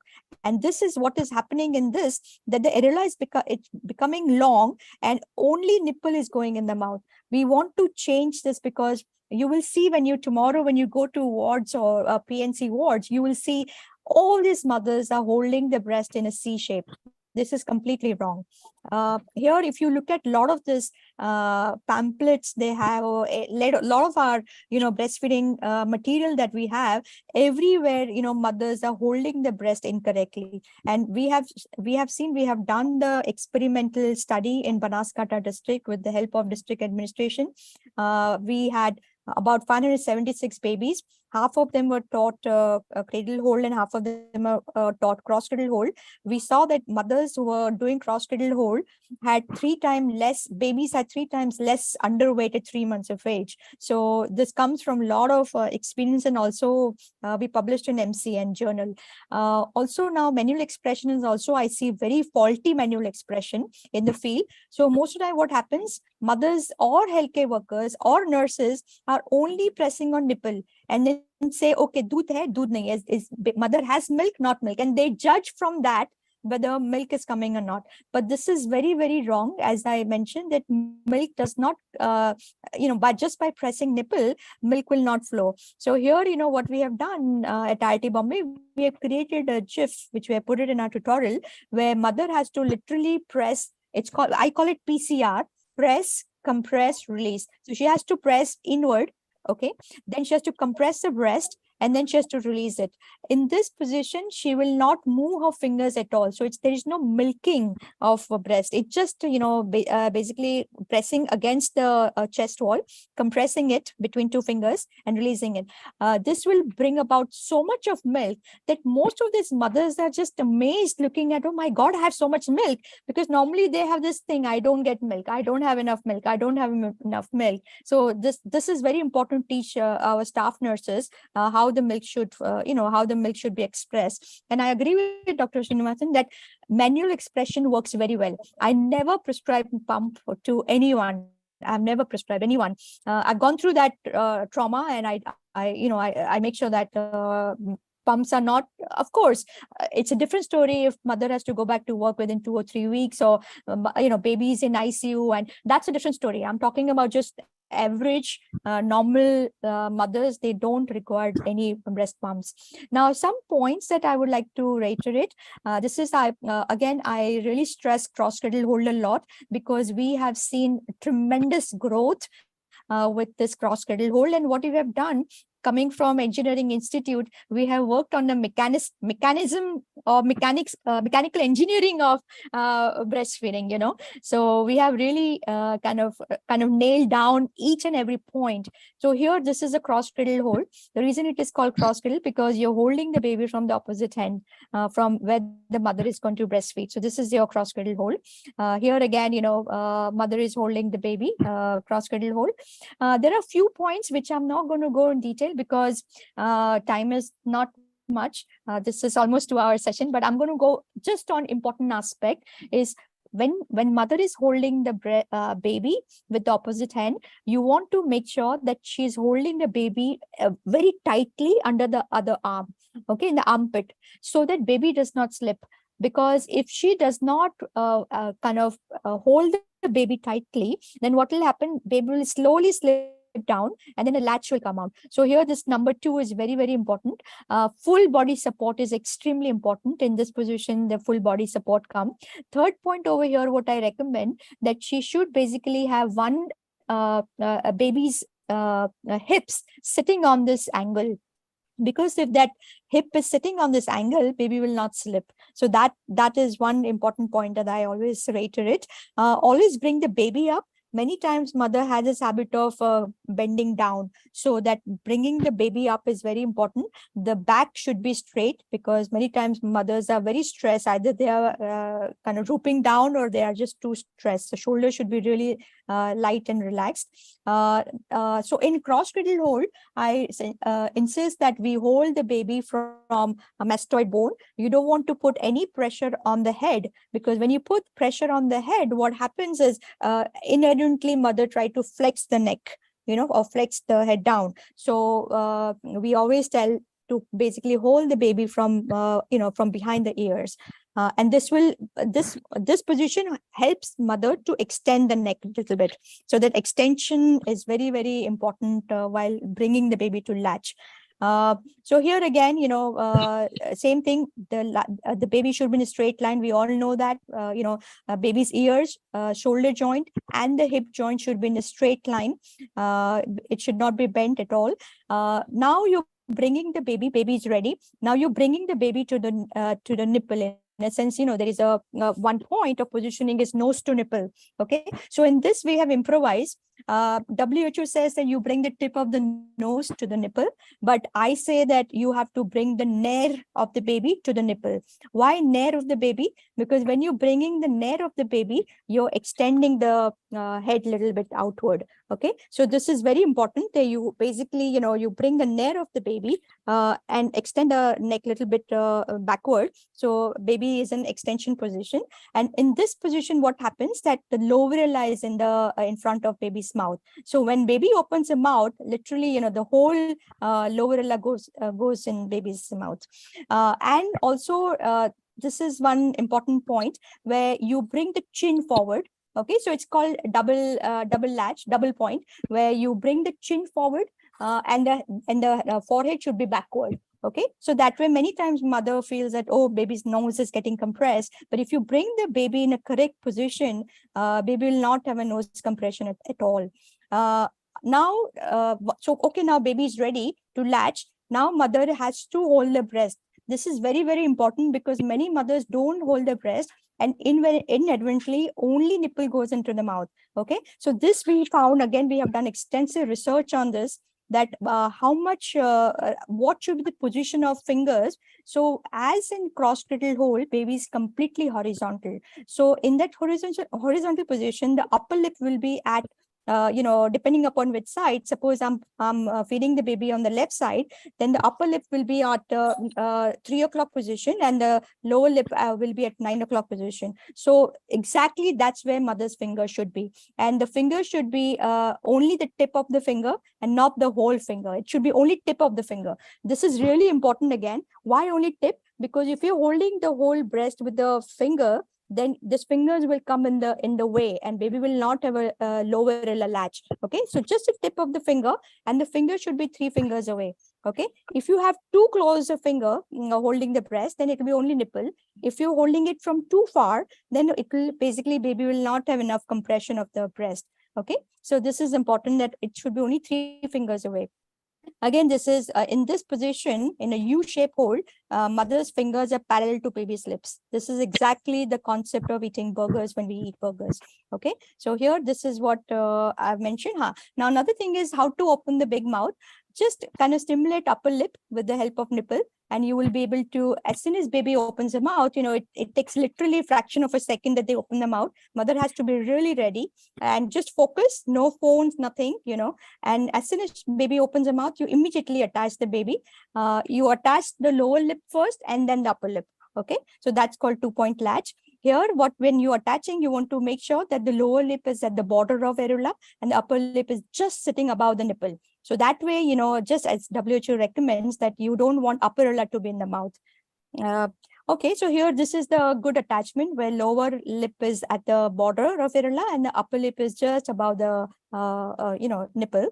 And once this is another important point which I like to reiterate, that once the babies attach, I want mothers and healthcare workers to examine And I don't believe in subjective examination. I believe in objective examination. It's just like when a patient come to us, we will check pulse, we will check heart, everything we will check. We don't just look at the patient and say, "No, this is fine." So here in latch also, I insist that mothers understand how to check the latch. So that way here, I've shown that basically mother has to press the breast near the lower lip. Okay, and then she has to press it really hard and look at 4-5 different things. 4-5 different things. What I recommend is, what is the size of the mouth? Now, the opening of mouth should be minimum 120 degree, minimum. I would love it if it's between 120 to 160 degree, but minimum 120 degree. What we found is if it was less than 120 degree, there was a chance of more nipple going into the mouth. So that is one important point, is mother has to examine that it is basically, and generally we don't say 120, we just show them with the fingers at how big the mouth should be. Or another thing, how we tell mothers that when you're eating like a big, say bonda or big any food where she has to make a big bite, how would you open your mouth? She opens it mouth, and we say, yes, that's the size of baby's mouth too. When you open, make sure that they open that mouth widely. And second point that I recommend, that make sure that mother watches where the lower lip is. The location of lower lip is very, very important, and the location of upper lip. Third thing is, I tell mothers that make sure that you're seeing the upper areola outside, not in the mouth. And the fourth point is, I insist that both the lips and the chin should be embedded into the breast. Now, this is very important, because just like I showed in a manual expression, press, compress, release, when you're putting the lips into the breast, like deeply attached, what happens? Baby goes and kind of gets the tubules which are much deeper down. So the milk flow is so much, and these babies, they gain good 50 to 60 grams a day. So make sure that we don't only talk about chin embedded, lips and chin both. And here, this is the bad latch. Okay, where only nipple is going. Another bad latch is the dimple. If there is a dimple in the mouth, that means there are 3 things happening. Okay, 3 things are: one is nipple latch, second thing, upper areola more into the mouth. Okay, you don't want upper areola in the mouth, you want the lower areola in the mouth. And the third thing is, the baby is attached properly, but both lips and chin are visible. So in three conditions, child will have dimpling. So remember 3 things: nipple latch, upper areola more into mouth, and babies attached well, but both lips and chin are visible. It should not be visible, it should be embedded into the breast. Now, another thing which is very important, we always insist that mother should completely empty one side of the breast. Okay, but what I've noticed, we always say subjective. One side completely empty the breast. But how does mother know? So what normally she does, she removes some, she breastfeed a little bit, and then the other breast is still very heavy. So she feels, oh my God, I have still so much milk on this side. So she will feed one side, and then immediately within few minutes, she'll go to the other side.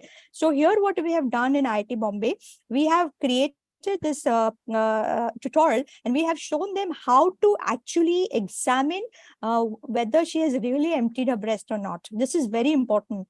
Okay, so what we tell them, you do manual expression. If the watery milk comes out, that means she still has a lot of hind milk. If she removes a little bit of milk, and if the hind milk comes out, but if it is in the pressure, if it comes with a lot of pressure, that means there is still some amount of breast milk remaining.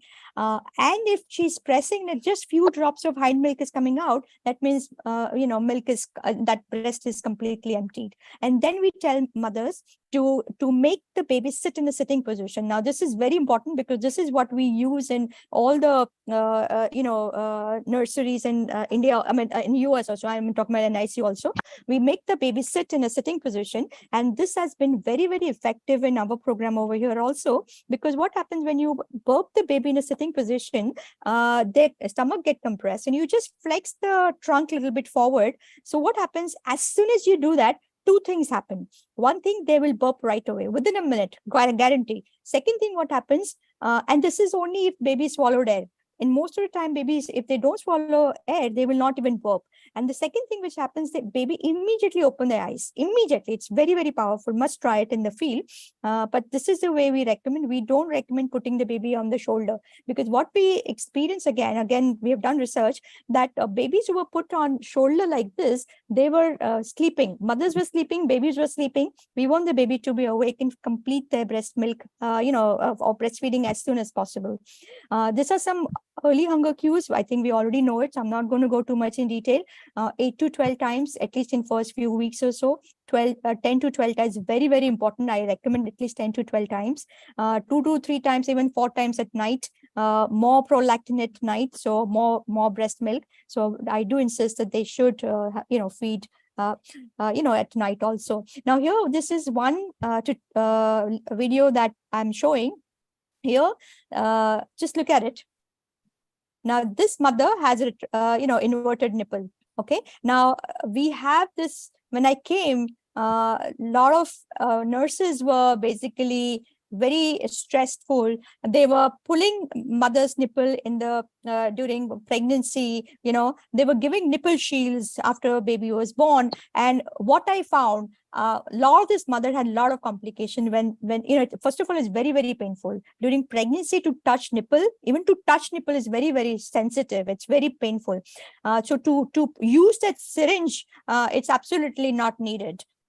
Another thing, what I also noticed, that nipple shield, many doctors and nurses have they prescribe nipple shield a lot. Now I don't see any difference between nipple shield and a bottle nipple. Okay, in both conditions, baby gets severe nipple confusion. And only time that I could not help mothers with direct latching are the mothers who come with nipple shield, for 3 weeks, 4 weeks. Because what happens, many of this lactation consultant, they prescribe nipple shield, but they never follow up. So this mothers continue to give nipple shield, their supply goes down, baby has severe nipple confusion, they refuse to latch directly. So please, I really request everybody to not to prescribe nipple shield, or you don't need any of those gadgets or syringes. You just basically press. What doctor was doing is she was just pressing the breast in a correct position, so that it was becoming small. The whole areola was becoming small, and she was attaching it to the areola. Remember, the baby attaches to areola, not nipple. If you're working on nipple, if you're thinking of nipple, that means thinking of nipple latch. Okay, it's not nipple latch, it's areola latch. And this is just last 2 slides. So here, some of our babies, we have many babies like this, but I've just taken 1 or 2 examples. This is again length for age chart. And I'm very, very strict on length of the child. Okay, we want our children to be as tall as Europeans. We can do it. Okay, my daughter is 5'9". And here, this is 9.42 kg baby, breastfed baby, and look at the length. As they grow very well in first 6 months of life, they grow tall. So if we want tall generation, right now we have 36% children in India who are short. They are less than -2 standard deviation. Okay. So here now, what we are working on, not only bringing them to median, but bringing way above median. I'm talking about length again. So this is again 6 months old, exclusive breastfed baby. They all are cross cradle hold, and they all know 45 points very thoroughly. I also recommend that mothers should be taught this technique during last month of pregnancy, so that wherever she goes, she knows what to do when the baby is born. These are some of our growth charts, which are taught, mothers were taught by our engineering students at IIT Bombay. So you can see this 2 months baby was not gaining weight at all. This was in Bhubaneswar area. One of my students was posted with UNICEF, and then he taught male engineer taught the mother proper technique of breastfeeding. You can see the growth catch up. Okay, so this is what, and another thing is, I have seen many people, only thinking, okay, 500 gram weight, and it's okay. It's not okay. So even if you have a normal baby born, and if you have 500 gram weight gain, by 3 months of age, this baby will become MEW. Okay, once child is below second percentile, it starts, the standard deviation starts, -2 standard deviation, -3 standard deviation. Okay, so we don't want this kind of growth. So you insist that it should be at least 1 to 1.2 kg a month for at least 5-6 weeks or so. Okay, so again, this is our Health Spoken tutorial IIT Bombay, which Dr. Srinivasan was mentioning, YouTube channel. It's in total open source. We have it in 15 different languages. There are 101 tutorials. This is our channel, Health Spoken. You can just take a screenshot. And right now we have about 101 tutorials in each language, 102 now. We have it in Tamil also. We have it in a lot of tribal languages also. Thank you so much.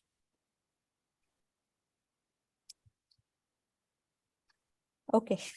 Thank you, madam, for your excellent talk on how to counsel the mothers. You have stressed on the importance of positioning, latching, and also you have given us the YouTube where we can, even if we have some doubts, you can go through them. Thank you, madam. Thank you. But I one question can I ask? Yes, Yes, sir. yes. Yeah. Just of course you are mentioning more geometrical figures. But how do you translate it to mothers? Yeah, You, yeah, of no, course, no. for us you are talking in terms of these things. But when you're Yeah. talking to people in villages and other Yeah. places, you know. So you know what? Generally, what I insist, sir, that I always tell healthcare workers to carry a baby doll and a breast model. Yeah, Always. sure. It's like Yeah, stethoscope, right? I mean, that is true. now I don't go. I forget my stethoscope. Now I carry my baby doll and the breast That's model. true. And then what? Yeah. Generally, I tell healthcare workers to demonstrate on the doll and the breast model. You know, and then I give the doll to the mother. Okay, even because we focus more on ANC training and also PNC, so they try to do it on the baby and then they try to do it on the breast model. And once they understand that, then so then they one more question. Yeah. One more question is, when you apply pressure at the back of the neck, you know, there is invariably the reflex, neonatal reflex. There is a retraction of the neck. Correct. So usually we correct. keep it up, you know, and a little under the thing, Right. head and shoulder support. Yeah. So Thank you. mastoid bone works very well. Mastoid bone. So we have shown that you know, through mastoid bone there is no extension on that. But that is if you press it, right. So if you hold it over here on the back, definitely. Yeah, you're right. Yeah. Okay. Thank you, sir. Thank you, sir. Madam, there's one question in the chat box, whether you have come across other anatomic variants apart from inverted nipple. You know, mainly there was one patient where there was there was no areola also. There was one patient, there was no areola. We didn't see one areola. So that was a little difficult. But otherwise, you know, if the latching is not good, we see a lot of nipple sore and all that. But otherwise, not. It's mainly, you know, retractile nipple or inverted nipple or flat nipple, you know. But again, with practice, you can latch very beautifully, even in flat and inverted nipple, beautifully, you know. Only thing what you need to do is to press it in a way that the whole areola becomes like a nipple, you know. So that latch comes very beautifully, just like how I showed in the video. But yeah, it requires practice. It requires practice. Thank you, madam. Next, we have the next talk about the functioning of the Human Milk Bank, Comprehensive Lactation Management Center. How the Human Milk Bank, which plays an important role in providing milk to the infants who are not able to receive human milk. The largest recipient group is the premature infants, who get a lot of benefit from it. And also it helps in preventing the necrotizing enterocolitis and also sepsis. Milk banks collect, screen, store, process, and distribute the milk. And donating mothers usually are screened before the milk is given to the baby. Although heat treatment may diminish some of the properties, the beneficial effects of donor milk is highly preferable and remains very significant. So over to our Professor of Pediatrics, Dr. Ramesh Babu from Government Dharmapuri Medical College and past President IAP TNSC 2022. Over to you, sir. Thank you very much, sir. Am I audible, sir? Yes, sir. Thank you, sir. I request Dr. Thirumurugan to share the slides. First of all, I want to thank the President, Dr. Suresh sir, Secretary, Dr. Suresh Thirumurugan, and respected Chairperson, Dr. Annamalai sir, and respected speakers of today's CME, and all the respected members. And I thank at the outset the IAP TNSC for giving me this opportunity.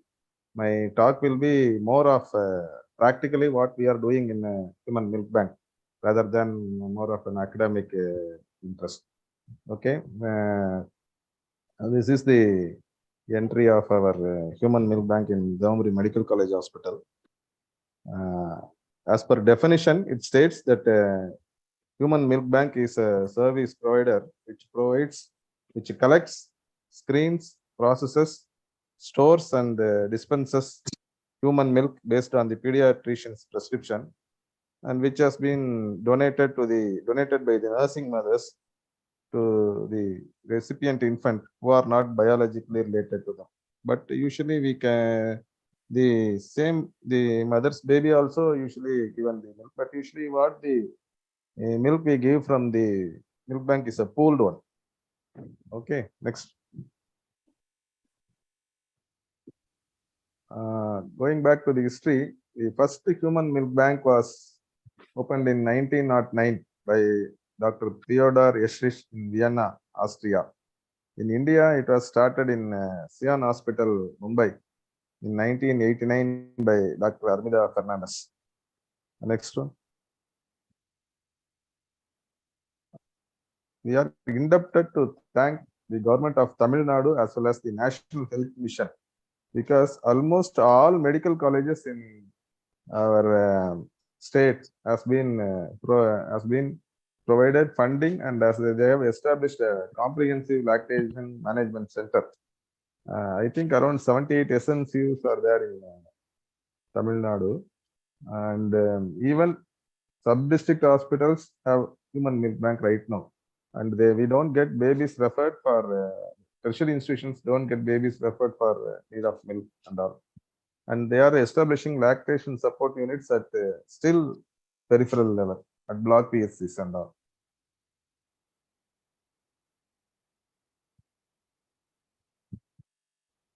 Ideally, the location of the human milk bank should be in close proximity to the neonatal ICUs and postnatal wards.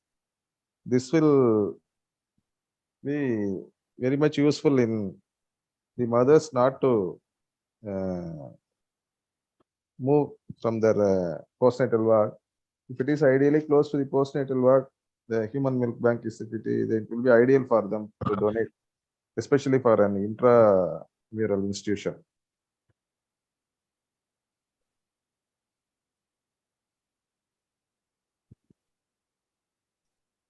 These are the steps in human milk banking. The first step is the counseling of the eligible donors. Next one is consent and documentation. Third is milk collection. Fourth is pasteurization of milk. Fifth one is bacteriological sampling. Sixth one is storage in pre-culture deep freezer, where you can store up to 6 months in -20°C. And next step is, once you get the culture report, if it is positive, you discard that sample, and culture negative milk be transferred to the post-culture deep freezer. And before distributing, you thaw the milk and give it to the recipient.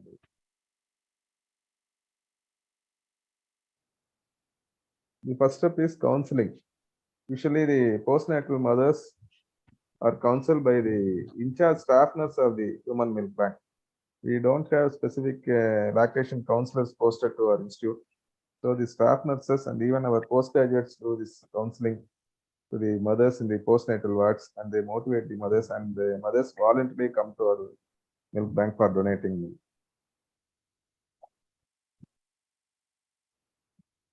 And the mothers are cleared of their doubts and queries during the counseling session, and they are also taught about the proper positioning and attachment to feed their own babies by the staff nurse. And what we do in our milk bank is, usually when we donate blood and all in the blood bank, after completion of donation, they will provide refreshment in the form of a cool drink and some biscuits.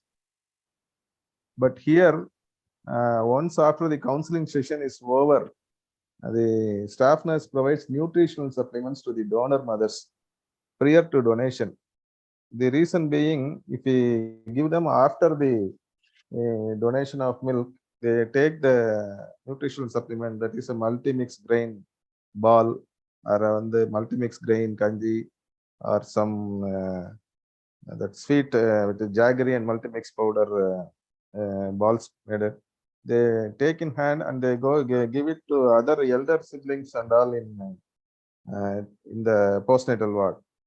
So what we do is first we ask the mother to take the nutrition supplement and then we ask the mother to donate.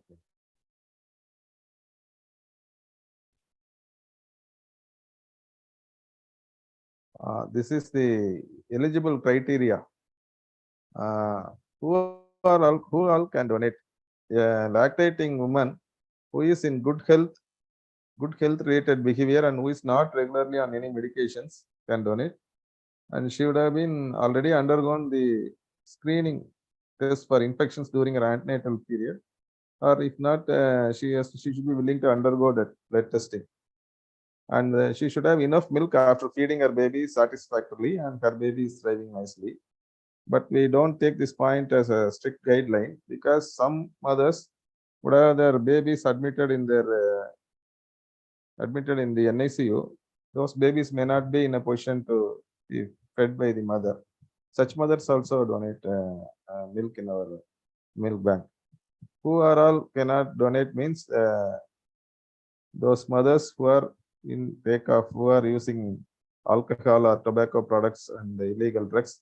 Usually we don't come across such mothers in our setup. And we routinely do screening during the antenatal period for HIV, hepatitis B and VDRL, and which is mentioned in their pregnancy record. In addition, as a pilot project in our institution, hepatitis C screening is also being done.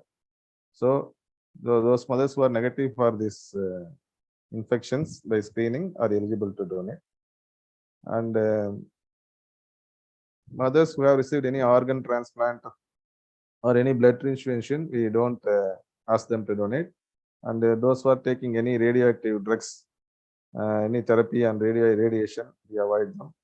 And those mothers who are having mastitis or active herpes simplex infection, we defer them from donation.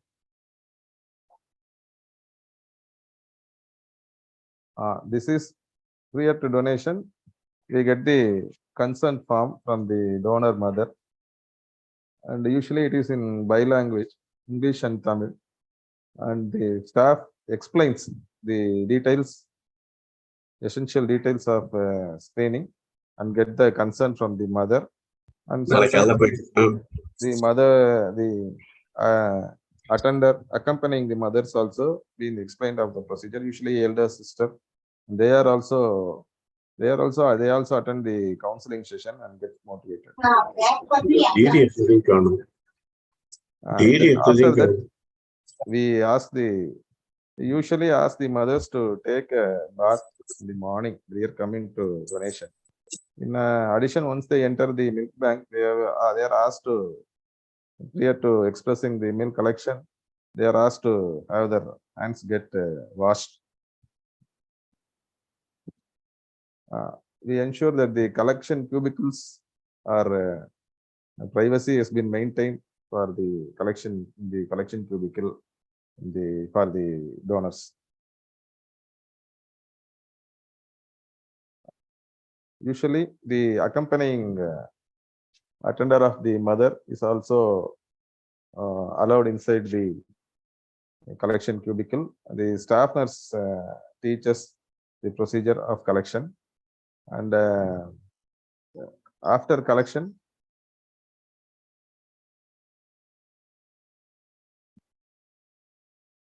the documentation procedure is done by the staff nurse. The donor registers the details of the mother and the amount of volume of the milk collected are entered in the donor human milk donor record register. And this one is the refrigerator. This refrigerator is used for storing the just collected samples from the mother. And this container volume is about 200 ml. Some others may be donating about 100 ml. Some may be donating about 50 to 70 ml. But we don't write the names of the mothers in this container. We just write, we give a batch number, and the volume will be, total volume will be 200 ml. But who are belonging to the batch will be written in that notebook. And the DOC means the date of collection, and the date of expiry is 6 months from that date.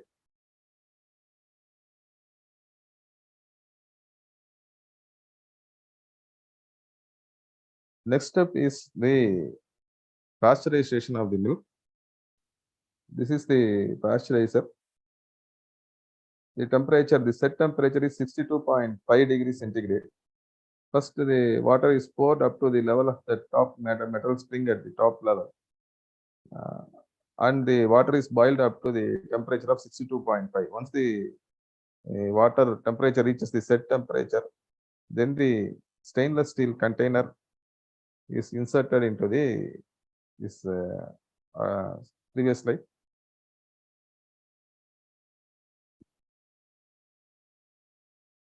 Thiru, can I go to the previous slide?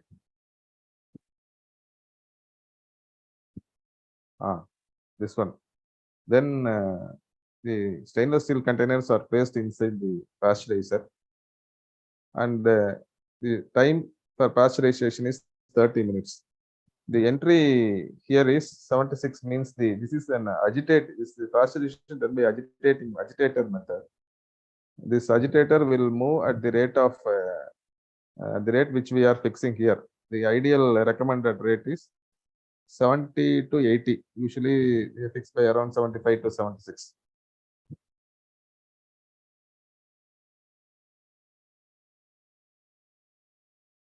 Next, once the milk has been pasteurized, the container will be shifted to this laminar airflow for taking sample for microbiological culture. And these are autoclave tubes, and the pooled milk will be 1 ml or 2 ml of the pooled milk will be taken in this test tubes, and will be sent to the microbiological lab of our institution. And the pasteurized milk containing container will be shifted to the pre-culture deep freezer immediately from the laminar. Next. This is the pre-culture deep freezer, and this contains the stainless steel containers, the label placed of the batch numbers. Next. We get the report from the microbiological lab about the status of the milk samples. Suppose if it is positive, we discard that entire batch of entire discarded container belonging to that batch. Otherwise, if the result is negative, this milk is stored in this deep freezer for a period of 6 months. It is utilized as and when needed, based on first in and first out principle. Next. This is the recipient registration form. This also we got in both languages for the patient's need. Next. And then once based on the prescription of the pediatrician in the NICU, the amount of milk needed for the babies is thawed if we are giving to the babies. The container as such is placed inside the hot water bath. The temperature should be around 37.5 degrees centigrade. We should place it in this warm water for another 10 minutes, roughly about 10 minutes, so that the frozen milk gets thawed. And once the milk is thawed, it should not be brought back to the refrigerator, or it should not be stored inside the freezer. It should be used within another 3 to 4 hours. And usually, based on the need in our institution, this milk will be easily utilized. Next slide. This is another separate fridge. This is meant for dispensing. What does it mean? Means Our milk bank usually functions from morning 8 a.m. to 4 p.m. And during the evening and night, some babies may be needing the need of breast milk, human milk. So what the staff nurse will do is, based on the prescription, she will place the number of containers from the post-culture deep freezer inside this dispensing refrigerator. And the next batch in charge staff nurse who will be looking after the ward will be thawing this milk and giving to the babies whenever required. Next. This is the sterilization area. We have got autoclave is inside. We have got the special autoclave for sterilizing the stainless steel containers. Next. And this is a bottle sterilizer. This is used to sterilize these plastic milk pump accessories. Actually, this lower level, there will be one separate portion. So inside will be a steel container. There we have to pour water up to a certain level. And in this topmost container, we will put this washed and the accessories of the milk pump. And if the temperature as well as the time duration are already prefixed, and once the entire water becomes steams and evaporated, the unit gets switched off automatically, and we use it for subsequent collection of milk by the other mothers. Next. We are following the guidelines given by the National Health Mission. This guideline states to maintain about 15 to 16 registers for this milk bank. But NABH says few more registers have to be maintained if you have to want to get NABH accreditation or NPAS quality assessment. We need few more registers, but the essential is around 15 to 16 registers. Next. These are the list of registers one has to maintain in each and every milk bank. Donor register, milk refrigeration record, pooling record, pasteurization, dispensing record, temperature logbook, and deep freezer, pre-culture and post-culture registers, culture report, daily feeding record of the recipients, donor human milk collection registers and processing details register, and donor human milk feeding register, any requirements for human milk bank registers, autoclave, and this multigrain mix we are giving, that accountability has to also to be maintained.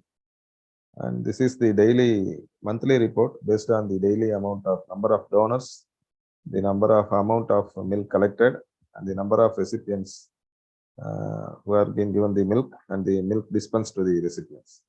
Next. Almost all the medical college district hospitals have functioning SNCO, NICU, and they provide the recruits for the human milk bank, and this milk bank is supplied to the babies needed in SNCO and NICU. Previously, they were giving to the first referral units and level 2 hospitals, but nowadays, thanks to our government and NHM, in level 2 hospitals also have been established with the human milk bank. Next. This is our journey in our institution. Milk bank was established in March 2020. Thanks to Indian Oil Corporation, who under their corporate social responsibility donated a human milk bank for our department at an estimate of about 17 lakhs. The maintenance has been funded by our National Health Mission. And so far, we have received 15,734 donations. This doesn't mean 15,734 mothers, but a single mother can donate in one day itself twice or thrice. Some mothers may donate 10 to 15 days also consecutively in our milk bank. And the volume of the milk collected in liters are 1,285 liters. Total recipients, this also once again doesn't mean 4,998 infants, because some babies may be given during their stay of our unit, may be given 10 to 15 days also the milk roughly it will be around 4,000 babies. The milk dispensed is 1,236 liters. The balance amount will be in the bank. Next. This is a appreciation certificate we give to the donor mothers in the regional language. Next. First South Asia LAMCON conference, Comprehensive Lactation Management, Milk Banking and Breastfeeding Conference, was held in Hyderabad in November 2021. One of our donor mother who got her baby admitted in our NICU. The baby was in the NICU for a period of around 35 to 40 days. During that period of stay, even though her baby was not able to position to take breast milk for about 2 to 3 weeks, the mother donated about 23 liters of milk to Human Milk Bank. This was reported to the conference people, and they awarded the mother. They invited the mother to Hyderabad, and they awarded the mother with a cash prize and appreciation certificate and memento. This is Lord Krishna. Previous slide. This is Lord Krishna with foster mother Yashoda, and this award itself has been named as Ma Yashoda Award. Next one. This is supposed to be the statue of Yashoda with Lord Krishna. Recently, you would have come across this news in newspapers as well as the TV as well as in WhatsApp and all, that this lady in US has donated about 1,600 liters of milk so far. Next. Once again, thanks to the government of Tamil Nadu, National Health Mission, Indian Oil Corporation for their CSR activity, and above all for the donor mothers who are donating their milk to our milk bank, and to our IAP TNSC for giving me this opportunity. Thank you. Thank you, sir.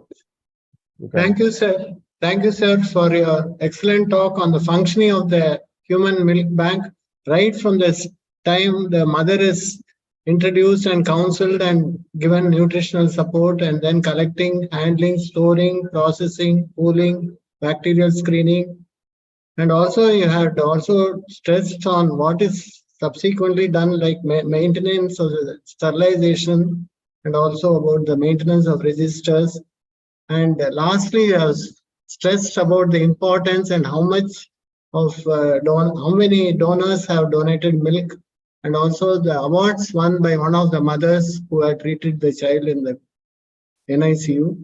Thank you, sir, for taking us to the entire journey of the Human Milk Bank. Thank you very much. Thank you, sir. Thank you. Our next talk is on carrying the message of breastfeeding to the periphery, the experience of a devoted pediatrician.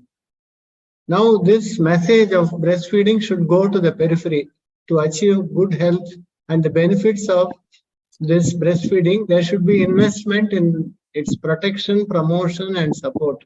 For this, we have Dr. Sambasivam, a pediatrician from Kumbakonam, who has done community service for over 24 years, founder of the NYCF Foundation and UNICEF trained IVCF counseling specialist. He has done 100 workshops and 1,000 community level meetings on breastfeeding and many other aspects. And his keen area of interest is child rearing and tree plantation. Over to Dr. Sambasivam, sir, for your talk on. Good evening, sir. Thank you for giving me the opportunity. Am I audible, sir? Yes, sir. Yes, okay, sir. What are the problem in tackling the issues mother facing? நம்ம friends seniors எல்லாம் வந்து benefit எல்லாம் சொல்லி கொடுத்துட்டாங்க, எல்லாம் lot of benefits எல்லாம் வந்து புரியுது. பட் அம்மாவுக்கு வந்து என்ன முதல் கம்ப்ளைண்ட், குழந்தை அழுதுகிட்டே இருக்கு. பெரிஃபெரியில கம்யூனிட்டியில நம்ம பாக்குற பேஷண்ட்ஸ் மதர்ஸோட முதல் கம்ப்ளைண்ட் குழந்தை அழுதுகிட்டே இருக்கு. ஏன் அழுகுது? பால் பத்தாம அழுகுறாங்க. கம்யூனிட்டி லெவல்ல என்ன அவங்க கம்ப்ளைண்ட் என்ன, வாட் இஸ் தேர் ஆன்சர்? பால் பத்தல, குழந்தை அழுதுகிட்டே இருக்கு. குழந்தை அழுதுகிட்டே இருக்கிறது பால் பத்தாம தான் அழுகுதா இல்ல வேற காரணத்துக்காக அழுகுதா அப்படிங்கிறத நம்ம புரிஞ்சுக்கணும். ஏன்னா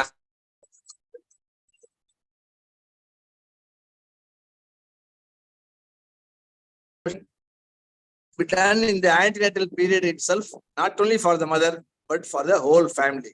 This is a must.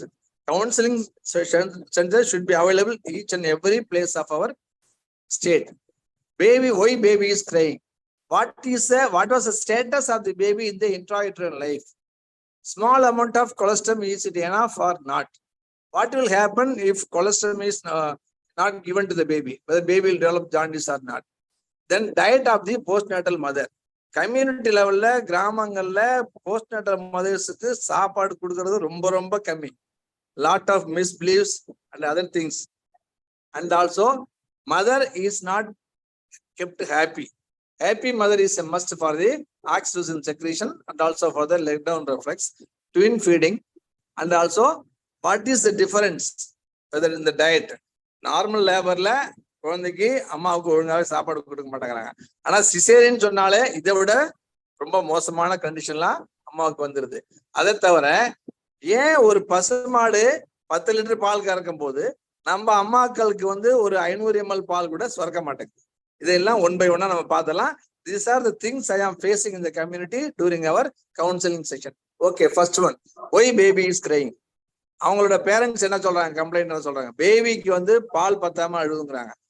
அவங்க நம்மளை கூப்பிட்டு காமிக்கிறாங்க, மார்பு அழுத்தி காமிக்கிறாங்க, கொஞ்சோண்டு பால் தான் வருது, சீம்பால். அதை காமிச்சு இந்த குழந்தைக்கு இந்த பால் பத்தல, அதனால பேபி அழுகுது, எனக்கு வேற பாலை எழுதி கொடுங்க, மாவு பாலை எழுதி கொடுங்க, மாட்டுப்பால் எழுதி கொடுங்க, ஏதாவது சொல்லி கம்பல் பண்ணும்போது நம்ம ஆளுங்க நம்ம ஃப்ரெண்ட்ஸு ஏதோ ஒண்ணு எழுதி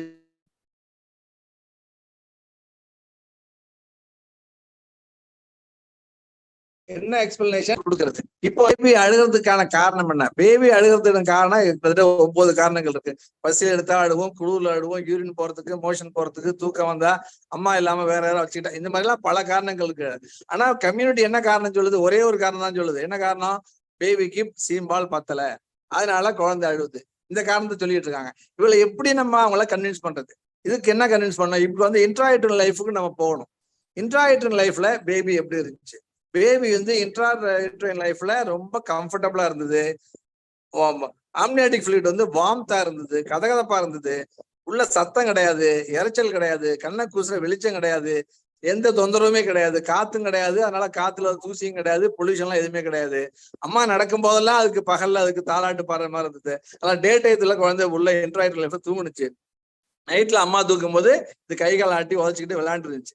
இந்த மாதிரி எல்லாம் ஒரு சொர்க்கத்துல இருக்கிற மாதிரி ஒரு லைஃப ஒரு 10 மாசம் கிட்டத்தட்ட 10 மாசம் நடத்திடுச்சு, என்ஜாய் பண்ணிடுச்சு. அம்மா கீழே விழுந்தா விட குழந்தைக்கு அடிப்பட போறது இல்லை. ஏன்னா அவ்வளவு பாதுகாப்பு இருக்கு. ஆம்னியாட்டிக் ஃப்ளூயிடு, ஆம்னியாட்டிக் மெம்பரேனு, அப்புறம் யுட்ரஸ், அப்புறம் நம்ம பாக்குற அப்டாமினல் வாலை, இடையில உள்ள ஃபேட்டி டிஷ்யூஸ், ஏகப்பட்ட பாதுகாப்புல குழந்தை உள்ள இருந்துச்சு. திடீர்னு ஒரு நாள் என்னாச்சு, அந்த குழந்தை நம்ம ஊருக்கு வந்துருச்சு. நம்ம ஊருக்கு வந்த குழந்தைக்கு நம்ம ஊர் எப்படி இருக்கு? அது சொர்க்கம்னு இருந்தா இது நரகமா இருக்கு. ஏன் நரகமா இருக்கு? சொன்ன டிஃபரன்ஸ் எல்லாமே உங்களுக்கு ஞாபகம் வந்திருக்கும். முதல்ல உள்ள கதகப்பா இருந்துச்சு, இங்க குளிருது. அங்க சத்தமே இல்லாம இங்க ஒரே இறைச்சலா இருக்கு. அங்க கண்ணுக்கு இதமான இருட்டு இருந்தது, இங்க என்ன செய்யுது? கண்ணை கூசுற வெளிச்சம் இருக்கு. அதை தவிர அம்மாவை காணும், வேற யாராவது தூக்கி வச்சு ஆட்டிக்கிட்டு உட்காந்து இருக்கிறா. இதெல்லாம் அந்த குழந்தைக்கு பிடிக்க மாட்டேங்குது, கஷ்டமா இருக்கு. அது கஷ்டம் சொல்றதுக்கு ஒரே லாங்குவேஜ் அழுகதான், கிரையிங் தான். So baby started crying. But ஆனா இங்க உள்ள மக்கள் என்ன சொல்றாங்க, சுத்தி உள்ளவங்களா, குழந்தை பால் பத்தாம தான் அழுகுறாங்க. அதனால குழந்தைக்கு என்ன குழந்தையோட தேவையை நம்ம புரிஞ்சுக்கணும், கம்யூனிட்டி புரிஞ்சுக்கணும். அதுக்கு நம்ம கவுன்சிலிங்ல அவங்களுக்கு எல்லா விஷயமும் சொல்லி கொடுக்கணும். அப்ப என்ன செய்யணும்? பிறந்த குழந்தைய தூக்கி அம்மாவோட அணைப்புல போடணும். குழந்தைக்கு தேவை 2 தான். ஒண்ணு தாய்ப்பால், இன்னொன்னு தாயோட அரவணைப்பு. இதை தவிர 2 தவிர வேற எதுவும் கொடுக்கறது தேவையே இல்லை அந்த குழந்தைக்கு. வேற எதுவும் கேட்கறதும் கிடையாது. ஆனா அது கேட்காத பொருள் எல்லாம் நம்ம ஆளுங்க கொடுத்துட்டு இருக்கான். என்ன கொடுத்துட்டு இருக்கான்? பிறந்த உடனே பவுடர் அடிக்கிறான், சோப்பு போடுறான், 15 பொட்டு வைக்கிறான், நெயில் பாலிஷ் போடுறான், ஷாம்பு போட்டு குளிப்பாட்டிட்டு இருக்கான். இதெல்லாம் செஞ்சுட்டு இருக்கான். ஆனா குழந்தைக்கு தேவையான தாய்ப்பாலையும் தாயோட கதகதப்பையும் கொடுக்கறது விட்டுறாங்க. இதனாலதான் அந்த குழந்தை அழுது. இதை நம்ம கம்யூனிட்டிக்கு சொல்லி கொடுக்கணும். அப்புறம் அடுத்த கம்ப்ளைண்ட் கம்யூனிட்டில என்ன சொல்றான்? சீம்பால் ரொம்ப கம்மியா இருக்கு, இந்த குழந்தைக்கு இது பத்தல, இது 3 கிலோ குழந்தை இவ்வளவு பெரிய வயிற்றுக்கு இத்தனோண்டு சுரக்க சீம்பால் பத்த மாட்டேங்குது, அதனால நீ வேற பாலை கொடு. அப்ப சீம்பால் கம்மியா சுரக்குன்னா ஏன் கம்மியா சுரக்கிறதுக்கு நம்ம கம்யூனிட்டிக்கு ஒரு எக்ஸ்பிளேஷன் கொடுக்கணும். என்ன எக்ஸ்பிளேஷன் நம்ம எல்லாம் கொடுத்துருக்காங்க, கவுன்சில் என்ன கொடுத்துருக்கோம்னு சொன்னா, குழந்தைக்கு சீம்பால் கம்மியா தான் சுரக்கும். 3 நாள் சீம்பால் கம்மியா தான் சுரக்கும். அது நிறைய சுரக்க கூடாது, நிறைய சுரக்காது, இயற்கை சுரக்க வைக்காது. ஏன் சுரக்க வைக்காதுன்னா, குழந்தையோட வயிற்றுக்குள்ள மெக்கோனியம் நிறைய இருக்கு உள்ள. அந்த மெக்கோனியம் நிறைய இருக்கிறதுனால ஸ்டமக்ல ஸ்பேஸ் குறைஞ்சு போச்சு, பால் குடிக்கிற ஸ்டமக்ல ஸ்பேஸ் குறைஞ்சு போச்சு. அதனால குழந்தைக்கு இயற்கையா என்ன பண்ணுது, ஆண்டவனை இல்ல ஆண்டவனோ இயற்கை என்ன செய்யறாங்க, 50 ml இருக்க வேண்டிய சத்தெல்லாம் சுருக்கி 5 ml சீம்பாலா அந்த குழந்தைக்கு இயற்கை கொடுக்குது. 5 ml இல்ல 10 ml, ஃபர்ஸ்ட் டே 10 ml கொடுக்குது. அந்த 10 ml அந்த சீம்பாலா அந்த குழந்தை குடிச்சிச்சுன்னா அடுத்த நாள் 40 ml 60 ml சுரக்குது. அதையும் குடிச்சிச்சுன்னா ஒரு 3rd டேல 100 ml சுரக்குது. 4th டேல ரெகுலர் மில்க் வந்துருது, மெச்சூரிட்டி மில்க் வந்துருது, அது 200 ml 300 ml சுரக்குது. இந்த 3 நாளும் அந்த கம்யூனிட்டியோ இல்ல பேரண்ட்ஸோ ரிலேட்டிவ்ஸோ கொஞ்சம் பொறுமையா இருக்கும். அதுக்கு நம்ம ஹோல் ஃபேமிலிக்கு கவுன்சிலிங் ஆன்டி பீரியட்ல கொடுத்துடணும். சீம்பால் கம்மியா தான் சுரக்கும், அந்த கம்மியா சுரக்கிற சீம்பாலை குடிச்சாலும் இந்த குழந்தைக்கு போதுமானது. ஆனா அது அம்மாவோட அனுப்புல 24 மணி நேரமும் இருக்கணும். 24 மணி நேரம் இருந்துச்சுன்னா அந்த கொஞ்சம் கம்மியா சுரக்கிற சீம்பாலே போதுமானது. அதை தவிர இன்னொரு முக்கியமான விஷயம் கம்யூனிட்டி நம்ம சொல்ல வேண்டியது என்ன இருக்குன்னு சொன்னா, அந்த சீம்பாலை குடிச்சா மட்டும்தான் மெக்கோனியம் வெளியாகும். சீம்பாலை கொடுக்காம வேற நமக்கு தெரியும், colostrum is a very good laxative. It contains lot of immunoglobulins, antibodies, everything nutrients. But along with, apart from all these things, colostrum is a very good laxative. இந்த லாக்ஸேட்டிவ் எஃபெக்ட் உள்ள cholesterol வயிற்றுக்குள்ள போனா மட்டும்தான் இந்த meconium வெளியாகும். அந்த meconium வெளியே ஆகாட்டி என்ன ஆகுது, அந்த ரீட்டைன் ஆகுது. ரீட்டைன் ஆனிச்சுன்னா மெக்கோனியம் உள்ளே ரீட்டைன் ஆனா என்ன ஆகுது, பிலிருபின் பிக்மெண்ட்ஸ் எல்லாம் சர்க்குலேஷன்ல போயிடுது. சாதாரணமா வந்துட்டு போற லேசா வந்துட்டு போற physiological jaundice is getting exacerbated into the pathological jaundice. இப்போ pathological jaundice வரும்போது பேபி ஐசியூக்கு போகுது. அப்ப mother and family getting more tension, more anxiety. இதெல்லாம் ப்ரிவென்ட் பண்ணணும்னு சொன்னா அந்த ஃபேமிலிக்கு நம்ம கொலஸ்ட்ரத்தை பத்தி சொல்லி கொடுக்கணும், அது கம்மியா சுரக்குன்னு சொல்லி கொடுக்கணும். அதை தவிர கொலஸ்ட்ரம் கம்மியா சுரக்கிறதுக்கு அது இல்லாம போனுச்சுன்னா அது ரொம்ப கொடுக்காம இருக்கிறது ரொம்ப தப்பு. பேபி ஐசியூக்கு போனுச்சுன்னா அப்புறம் திரும்பி வர்றதுக்கு எத்தனை நாள் சொல்ல முடியாது. இதெல்லாம் all these things can prevent by proper counseling. அதனால கொலஸ்ட்ரம் கம்மியா தான் இருக்கிறத நம்ம சொல்லி கொடுக்கணும். அப்புறம் அம்மாவோட டயட் கிராமப்புறங்கள்ல இந்த பத்தியம் போற விஷயம் ரொம்ப ரொம்ப கொடுமையா நடக்குது. ஒரு கம்பேரிசன் நான் சொல்றேன். ஒரு வீட்டுல ஒரு மாடு கண்ணு போடுது, அதே சமயத்துல ஒரு வீட்டுல ஒரு பெண்மணி குழந்தை பெற்றுக்கிறான். இதுல 2 பேருக்கு யாருக்கு நல்ல சாப்பாடு கிடைக்குதுன்னா, நான் எல்லா மீட்டிங்லையும் கேட்டுட்டேன், எல்லா அம்மாவும் சொல்றான், என்ன சொல்றான், மாட்டுக்கு தான் நல்ல சாப்பாடு கிடைக்குது, மாட்டுக்கு தான் நல்ல தீவனம் கிடைக்குதுங்கிறான். இது என்ன ஒரு பெரிய கொடுமை பாருங்க. ஹியூமன் பீயிங்க்கு தான் வீட்டுல சொந்த பெண்ணு குழந்தை பெற்றிருக்க, அவளுக்கு சாப்பாடு கொடுக்க மாட்டேங்கிற, ஆனா மாடு கண்ணு போட்டா மட்டும் நீ எல்லா தீவனமும் கொடுக்குற. இது எப்படி என்ன சொல்றாங்க கிராமத்துல இல்ல நிறைய இடங்கள்ல அம்மாவுக்கு பத்தியம் போட்டு காய போட்டா பால் நிறைய சுரக்குங்கிறான், அதே சமயத்துல கண்ணு போட்ட மாட்டுக்கு நிறைய தீவனம் கொடுத்தா பால் நிறைய சுரக்குறான். இது ஒரு பெரிய கான்ட்ராடிக்ஷன். சமூகத்துல இருக்கிற மூட நம்பிக்கையை நம்ம கண்டிப்பா ஒழிச்சு ஆகணும். இந்த மூட நம்பிக்கை எல்லாம் ஒழிக்காம நமக்கு பிரஸ்ட் ஃபீடிங் ரேட் இம்ப்ரூவே ஆகாது. அதனால நமக்கு சொல்லிக் கொடுக்க வேண்டியது எல்லாமே என்ன, சிசேரியனா இருந்தாலும் சரி, நார்மல் டெலிவரியா இருந்தாலும் அந்த இன்ட்ரெஸ்டுக்கும் சாப்பிட்டு தெரிக்கிற கேஸ்ட்ரோ இன்ட்ரெஸ்ட்டுக்கும் எந்த சம்பந்தமும் கிடையாதுங்கிற விஷயத்த நம்ம சொல்லி கொடுக்கணும். இதுல எல்லாம் டெலிவரி ஆன உடனே பேபி யார்கிட்ட இருக்குன்னா, பெரும்பாலான இடங்கள்ல அது சிட்டியா இருந்தாலும் சரி, கிராமமா இருந்தாலும் சரி, பிறந்த குழந்தை பாட்டிக்கிட்டு தான் முதல்ல போகுது, அம்மா கிட்ட இருக்கிறது இல்ல. அம்மா கிட்ட ஏன் இருக்க மாட்டேங்குது, பாட்டிக்கு என்ன சொல்ற, பாட்டி என் பொண்ணு செல்லமா வளர்த்தேன், அவளுக்கு ஒண்ணுமே தெரியாது, அவளுக்கு வழியே தெரியாம நாங்க ஆப்ரேஷன் பண்ணி எடுத்துருக்கிறோம், இதுக்கு அம்மா கிட்ட கொடுத்தா அம்மா குழந்தை போய் தையலை இடிக்கும், முட்டும், குத்தும், தையல் பிரிஞ்சிரும், கர்ப்பப்பை வெளியே வந்துடும். இதெல்லாம் தேவையில்லாத ஒரு பயத்தெல்லாம் உண்டாக்கி வச்சுக்கிறாங்க. அதனால அம்மாட்ட குழந்தைய கொடுக்க மாட்டாங்க. அம்மாவும் குழந்தையும் ஒண்ணு சேராட்டி மில்க் செக்ரீஷன் வர போறது இல்லை. அந்த பாண்டிங், அஃபெக்ஷன், அந்த touching at the breast, stimulation of the nipple, ஏரியோலாம், இதெல்லாம் இல்லாம எப்படி பால் சுரக்கும், ஆக்சிடோசின் எப்படி சுரக்கும், ப்ரொலாக்டின் எப்படி சுரக்கும்? இதெல்லாம் மக்களுக்கு பிரஸ்ட் ஃபீடிங் கவுன்சிலிங் இப்ப நிறைய பண்ண வேண்டியிருக்கு. இது ஒரு வாரம் பத்தாது, வருஷம் முழுவதும் நம்ம பண்ணி ஆக வேண்டியிருக்கு. எல்லா இடங்களையும், எல்லா மெட்டர்னிட்டி சென்டர்ஸ்லயும் நம்ம பிரஸ்ட் ஃபீடிங் கவுன்சிலிங் வச்சாகணும். இந்த மாதிரி நிறைய. அப்புறம் நான் கிராமத்துல என்ன சொல்றாங்க, குழந்தை பத்த அம்மாவுக்கு மீன் கொடுக்க மாட்டாங்கிறான். ஏன் மீன் கொடுக்க மாட்டாங்கன்னா குழந்தை மீன்ல உள்ள முள்ளு போய் தாய்ப்பால் வழியா குழந்தை வயிற்றுக்குள்ள போகணும்னு சொல்லி நிறைய பாட்டி என்கிட்ட சொல்றான் நான் கேட்கும்போது. இதெல்லாம் இந்த மாதிரியான மிஸ்பிலீவ்ஸ் நிறைய இருக்கு. அதை தவிர ஃபேமிலி டிஸ்பியூட்ல என்ன இருக்கு? அம்மா ஒரு பெண்ணோட தாய் தான் வீட்டுல குழந்தை பத்த அம்மா இருந்தா தன்னோட பெண்ணுக்கு எல்லா உதவியும் செஞ்சு கொடுக்குறாளுங்க. ஆனா என்ன செய்யுது? இதே மாமியாரா இருந்தா இந்த அம்மாவுக்கும் குழந்தை பத்தவளுக்கும் மாமியாருக்கும் நிறைய இடங்கள்ல ஒத்து போறது இல்லை. அம்மாவுக்கு எப்பப்பெல்லாம் டென்ஷன் இருக்கோ அப்பப்பெல்லாம் ஆக்சிடோசின் சுரக்கிறது இல்லை. அது சுரக்காதனால லெட் டவுன் ரெஃப்ளெக்ஸ் வர்றது இல்லை, மில்க்கு குறைஞ்சு போகுது. மாட்டுக்கு ஏன் நிறைய பால் சுரக்குதுன்னா மாட்டுக்கு ஃபேமிலி ப்ராப்ளம்ஸ் கிடையாது, ஹஸ்பண்ட் கிடையாது, இல்லாஸ் கிடையாது, வீட்டு வேலை எல்லாம் கிடையாது. அதனால நிறைய தீவனம் திங்குது, நிறைய தண்ணி குடிச்சு பால் கொடுத்துருக்கு. ஆனா ஃபேமிலியில உள்ள அம்மாவுக்கு நிறைய tension, whether it is a working mother as house hold mother, எந்த மதரா இருந்தாலும் எல்லாருக்கும் நிறைய பிரச்சனை இருக்கு. இந்த பிரச்சனைகள்லாம் நம்ம ஹோல் ஃபேமிலி வச்சுட்டு ஆன்டிநேட்டல் பீரியட்ல கவுன்சிலிங் பண்ணணும். அப்புறம் ரெட்டை குழந்தைக்கும் ஒரே சமயத்துல பால் கொடுக்கணுங்கிறதையும் நிறைய மக்களுக்கு தெரிய மாட்டேங்குது. அப்புறம் சாப்பிட்ற வயிறுக்கும் கர்ப்பப்பைக்கும் எந்த சம்பந்தமும் இல்லைங்கிற விஷயமும் நிறைய பேருக்கு தெரியுதுல்ல. எல்லாம் வயிற்று ஆபரேஷன் பண்ணிடுச்சு, அதனால வயிற்றுக்கு எதுவும் கொடுக்காத. ஏன்னா தண்ணி கொடுத்தா ஜன்னி கண்டு போயிடுங்கிறான், ஏன்னா மீன் கொடுத்தா முள்ளு போய் மாட்டிக்குங்கிறான், கீரை கொடுக்க சொன்னா அது வாயுங்கிறான், முட்டை கொடுக்க சொன்னா அது சூடுங்கிறான், ஏன்னா பழத்தையே கொடுக்கறது இல்ல, நான்வெஜ்ஜும் கொடுக்கறது இல்ல. ஹைட்ரேஷன் நிறைய மதருக்கு டீஹைட்ரேஷன் இருக்கு. சிம்பிள் ஐட்டம் டீஹைட்ரேஷன் கரெக்ட் பண்றதுக்கு நம்ம தண்ணி குடிச்சா போதும், இதுவே செய்ய மாட்டேங்கிறாங்க. தண்ணியை அளந்து கொடுக்குறாங்க. இதை தவிர ஃபேமிலியில குழந்தைய தூக்கி வச்சுக்காத, கீழே போடுங்கிறாங்க. குழந்தைய கீழே போட்டா அது கத்த ஆரம்பிச்சது. ஏன் கத்த ஆரம்பிக்குது? அதுக்கு ஹைப்போதெர்மியா போகுது, பாம்பு கிடைக்க மாட்டேங்குது, குழந்தைய கத்துது. ஃபேமிலியில இந்த டிஸ்பியூட் எல்லாம் வச்சுக்கிட்டு ஒரு அம்மாவுக்கு பால் கொடுக்கறது ஒரு சாதாரண வேலையே கிடையாது. இமாலயன் சேலஞ்ச் ஆகிட்டு இருக்கு. அதனால ஆன்டிநேட்டல் பீரியட்லயே நம்ம எல்லா அம்மாவுக்கும் ஃபேமிலியோட கவுன்சிலிங் கொடுத்தே ஆகணும். இந்த மாதிரி நிறைய ப்ராப்ளம்ஸ் கம்யூனிட்டி லெவல்ல நம்ம பாக்குறோம். ஏன்னா அம்மாவுக்கு சரியான ஹைட்ரேஷன் கிடையாது, நல்ல டயட்டு கிடையாது, ஏன்னா நிறைய மிஸ்பிலீவ்ஸ் எல்லாம் நிறைய வச்சிருக்காங்க. இதெல்லாம் நம்ம கிளியர் பண்றதுக்கு நம்ம டெஃபரெண்டா அவங்களுக்கு எல்லா விஷயமும் சொல்லி கொடுக்கணும்.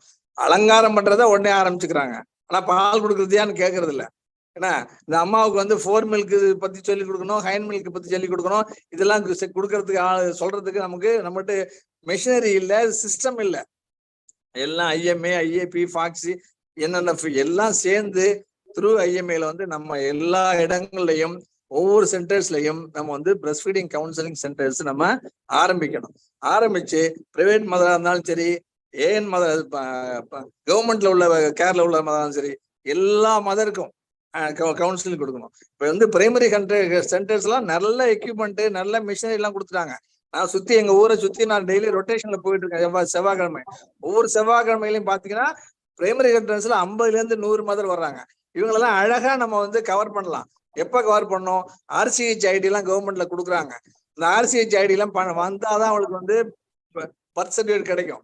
அது மட்டும் இல்ல, அந்த RCH அந்த ரெஜிஸ்டர்ல இவங்க முத்தலேஸ்வரி ஸ்கீம்ல பணம் கொடுக்குறாங்க.